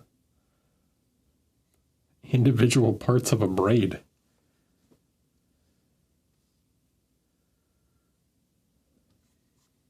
I'm sure there's a word for it. Loops, knots, links. Is it like a chain?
Either way,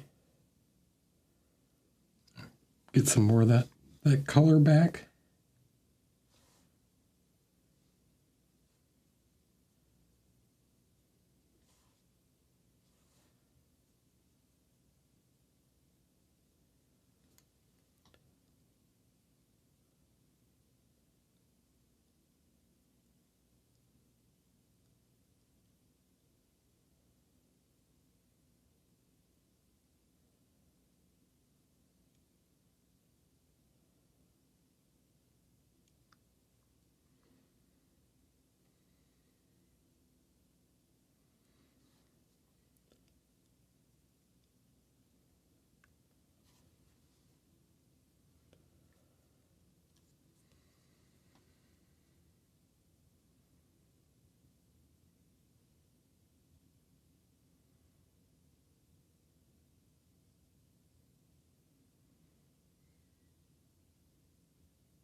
Okay. So it's ponytails. Now, he's got little leathery parts to his hair. Hair ties. I'm going to grab we'll grab like flat brown. Actually, I probably have a good contrast paint to just use for this. Copper brown, sure, why not? Sorry, express color. I'm going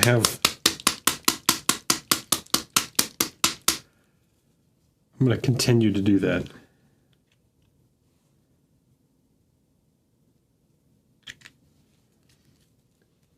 Probably for a while.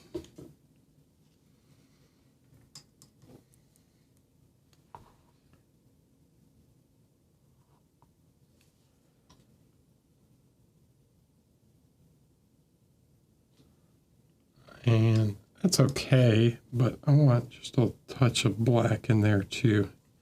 So I'm going to grab some of the black, just darken this a little bit.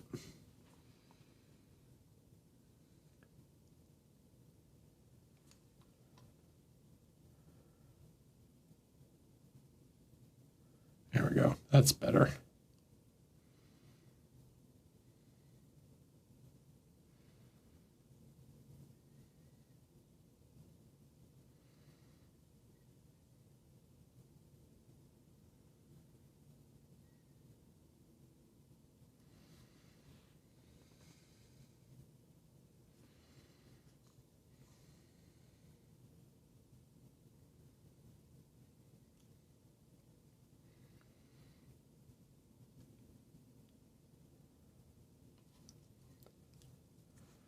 And he's got one up here.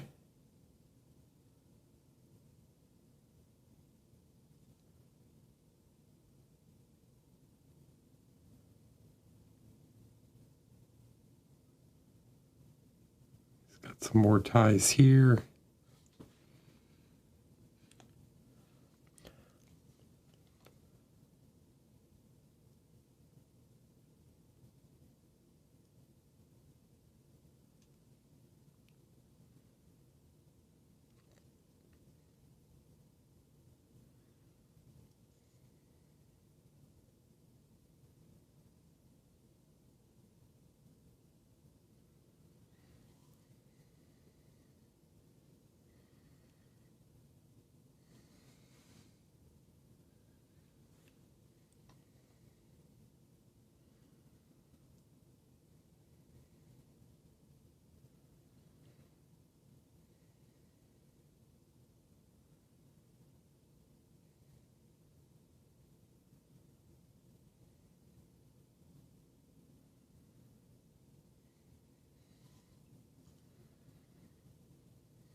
Hi, Dave.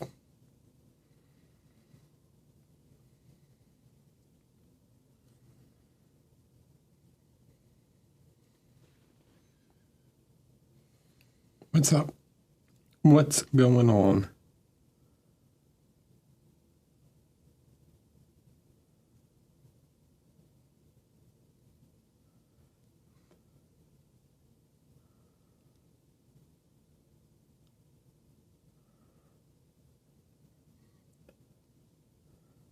So, try and get all the little beads in his hair.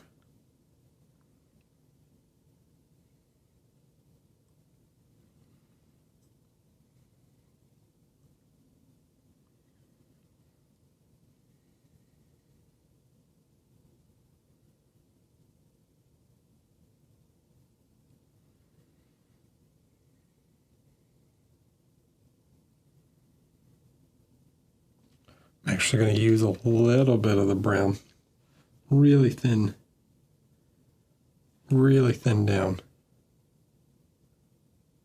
Just add a little, like the color. I'm going to add just a touch of red to his blonde.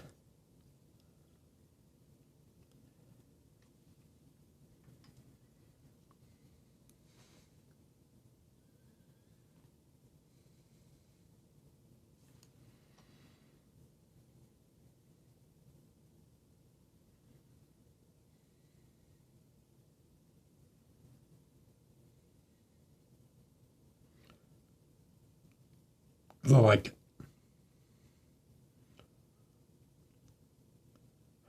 No more reason than that.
You just got home from where?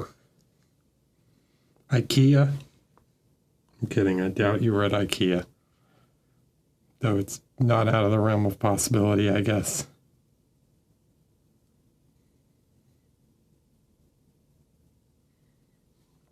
Oh, cool.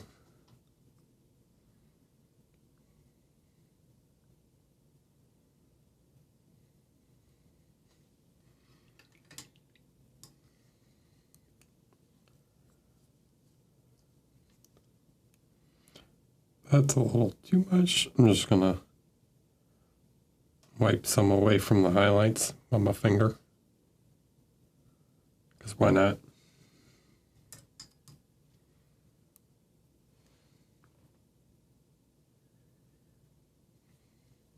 I just figured you were asleep.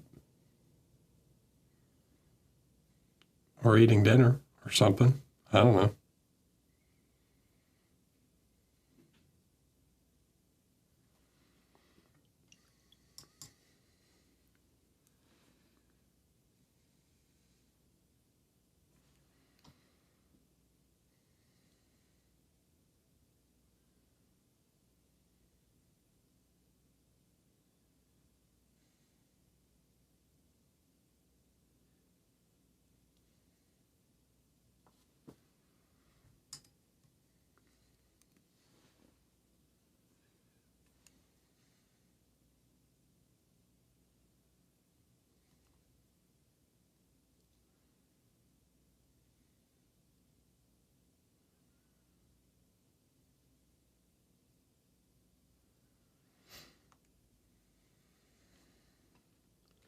Yeah, I'm happier with that kind of color tone to his hair. And then I can go in and add, re-highlight a couple spots that got a little darker than I wanted. Once that dries. In the meantime,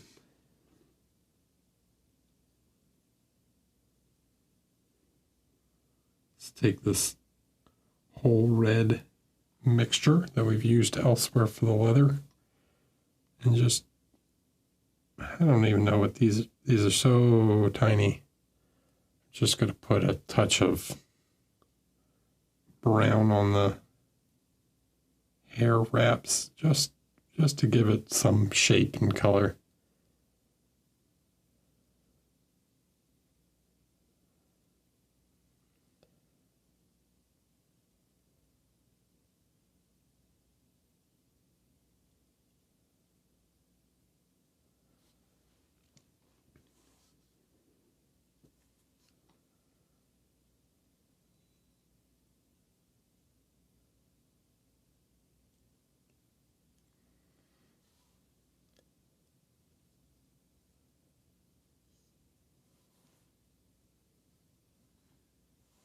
Thanks. We worked on that earlier.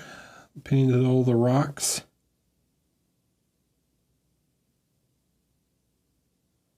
Did some dry brushing, some stippling, some glazing, all the techniques.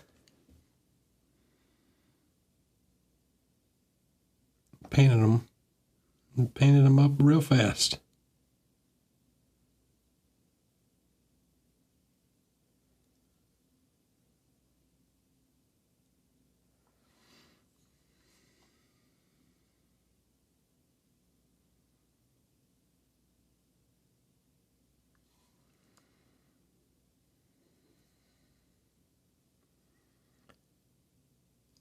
Okay, that's dry now.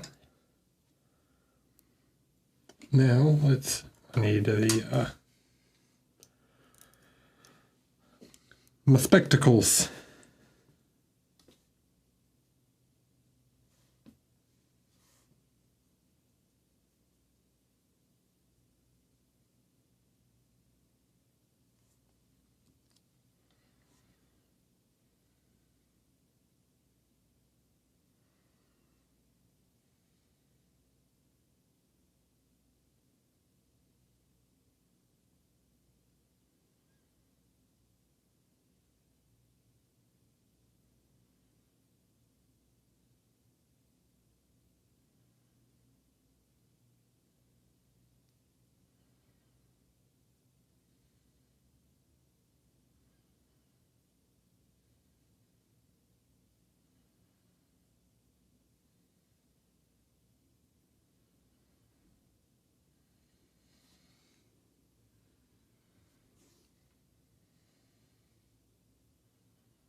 Okay.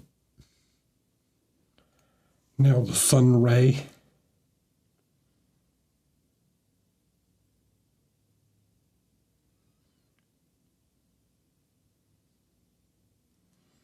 Really pop out some of those details in his braids and such.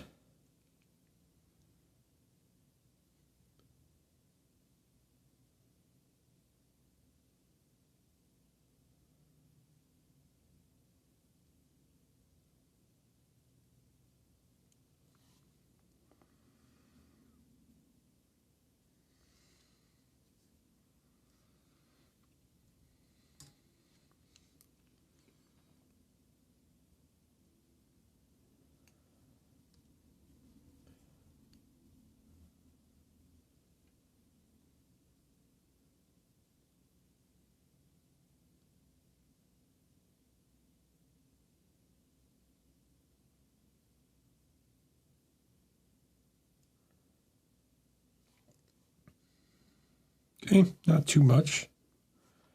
Don't need to go overboard with the highlights.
I'm honestly shocked the word virgin is not banned on Twitch.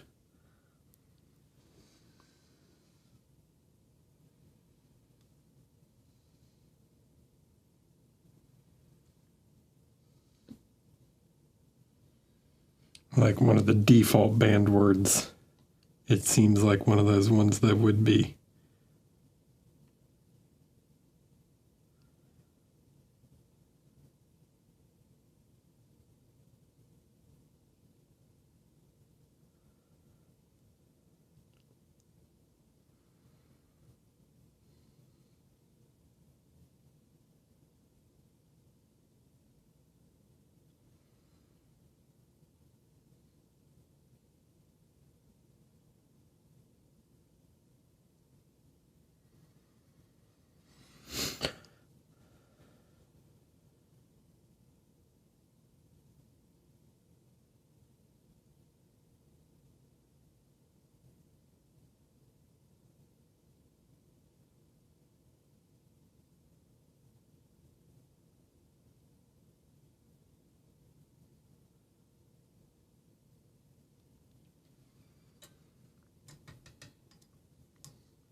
Okay.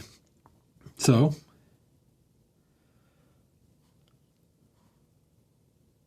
hair done. He needs one more little highlight on his face. And be very careful here to just add a touch.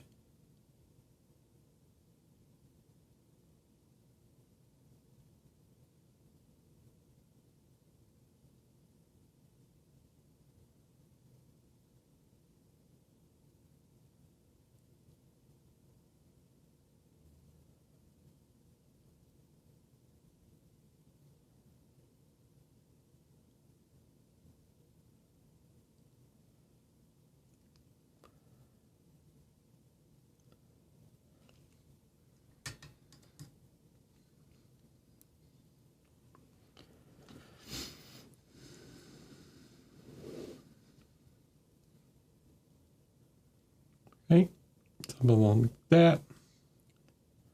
What do I got left? There's not a whole lot left. Something like his little armband straps, the strap around the axe, which I can do at the same time as the sword, same with painting the back of the axe. I think pretty much all the things I'd want to show have been shown. Let's highlight this little scabbard.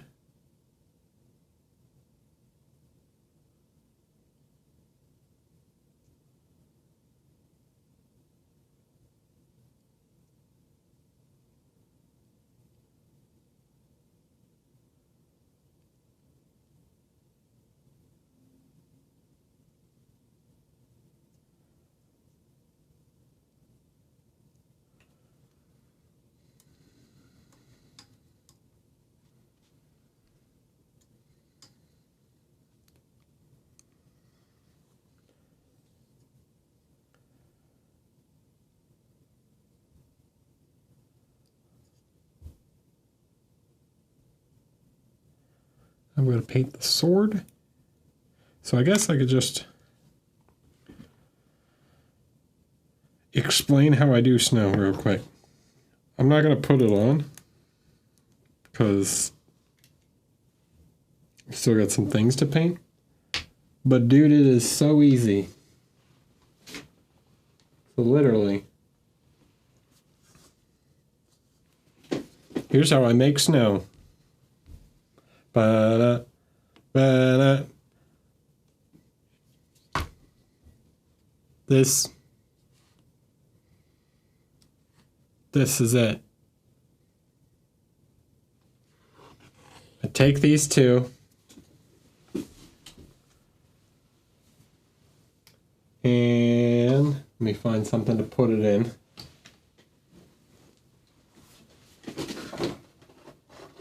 Okay.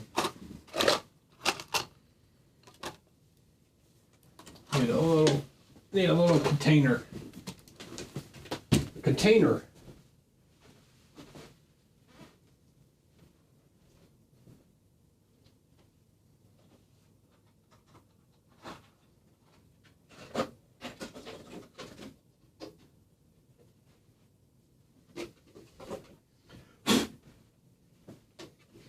All right, take an old blister pack like this.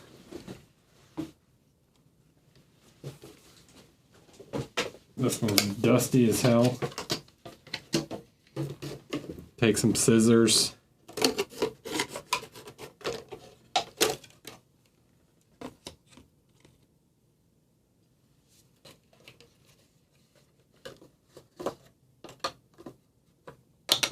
Oh man, welcome.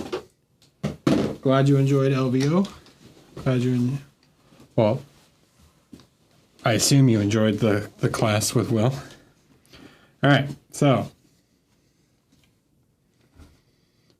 container. Take some snow from your snow flock, right?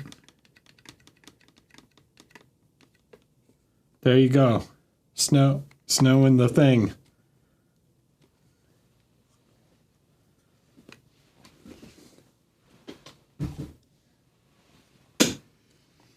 Let me put this on in like here, so you can see the snow, because I get the what's it called? It's kind of bright, the white background. Okay.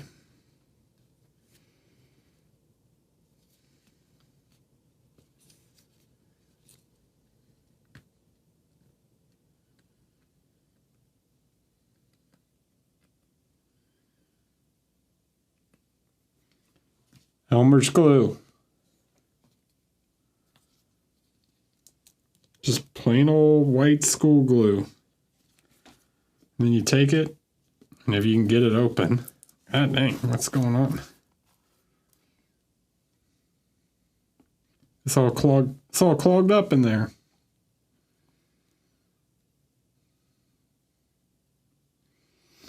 Well, either way, white school glue. Take some of it.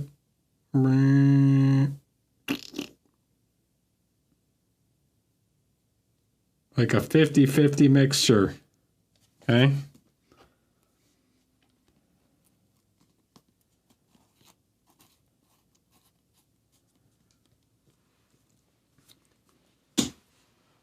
You following me so far? This is, I get this is a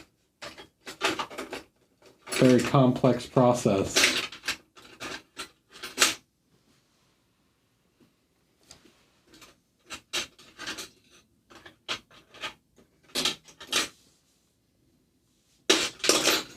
Get a tool.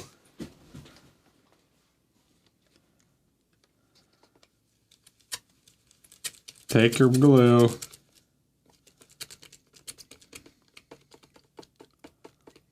Mix in your snow. You want it kind of, you want it to like absorb all the snow. So you don't want any of the like dry flock in there. So if there's any dry flock, there's not enough glue. Gary, I don't know if it's better than AK. This is just how I do it, and everybody asks me how I make my snow, so.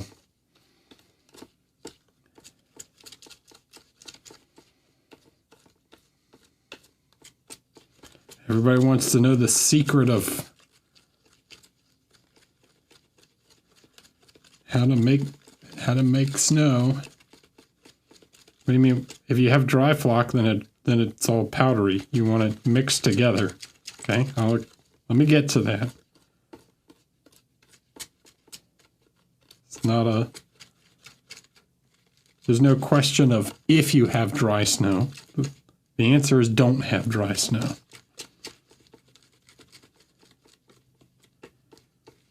It's like asking, what happens if I install my motor in backwards? Like, I don't know, just don't do it.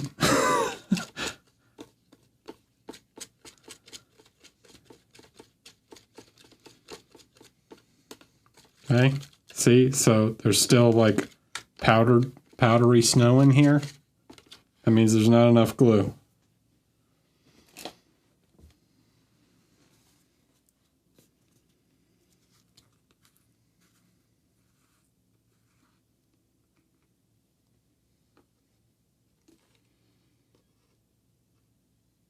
You get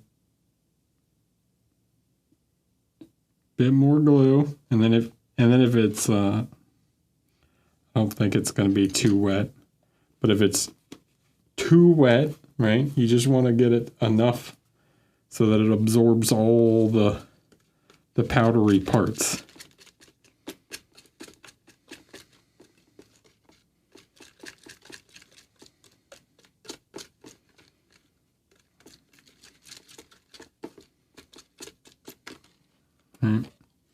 So let's say that's maybe a tiny bit too wet, so I can take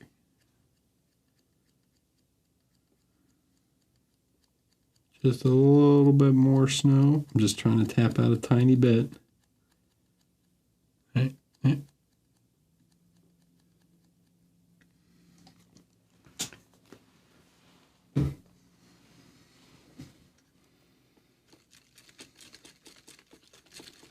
Get all that absorbed.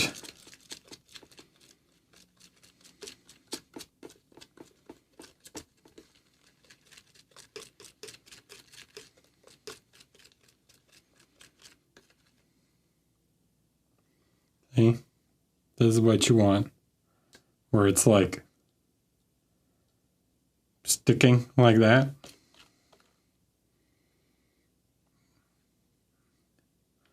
You can see it in front of them on this camera. See, it's like globby.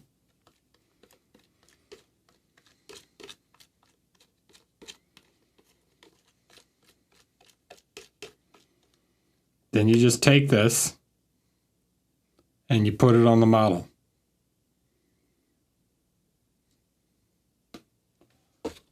And that's it. So the reason you mix the snow flock. Yeah, I'll get to that top. Hold on. The reason you mix the snow flock with the glue instead of putting glue on the base and then like sprinkling snow flock on top is this shrinks when it dries.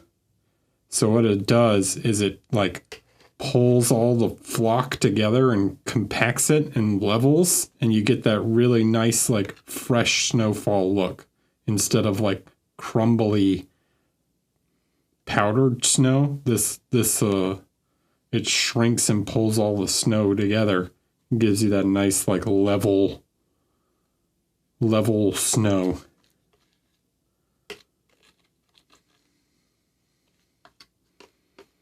Okay. So there's the reason. Then, once it's dry, there's no chat commands. You gotta copy and paste that thing from right underneath.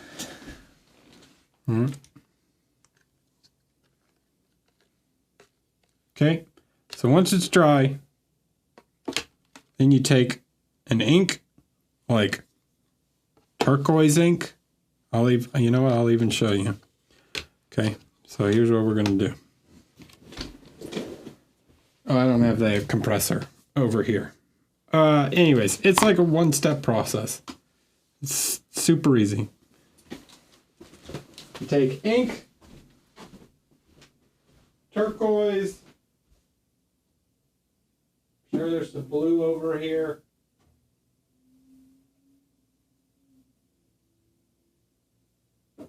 I don't know where it is.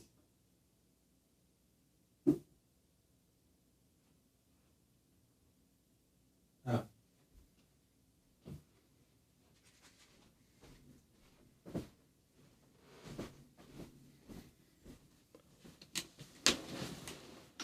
Okay. Ink. So like blue ink mixed with turquoise ink mixed with some matte varnish. Right? You mix that together till it's, add a little water to thin it down. And then you spray it on the snow in thin little layers, and you just build up the color in the shadows. And that's it. I know that seems very complicated, but you just building up little layers with the ink on the snow. And that's how I paint the shadows. And that's all there is to it. It takes more time to explain than do. And it takes more time to dry than do. You got to make sure you let the snow dry though. Like it needs to dry overnight or whatever. You don't want it you don't want it looking shiny, right? Shiny and wet bad. You want it all nice and solid. If you poke it and it like shrinks, if it's like dough, when you poke it, it's not dry. It'll dry like rock solid. Basically mixed like snow concrete.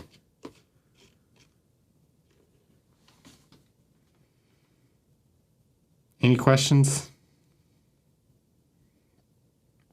There's the magical secret of how I do snow.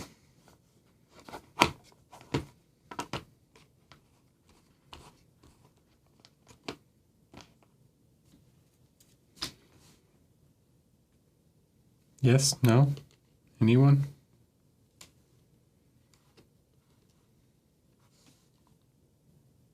No? Okay. Everybody's mind's blown. They can't answer no.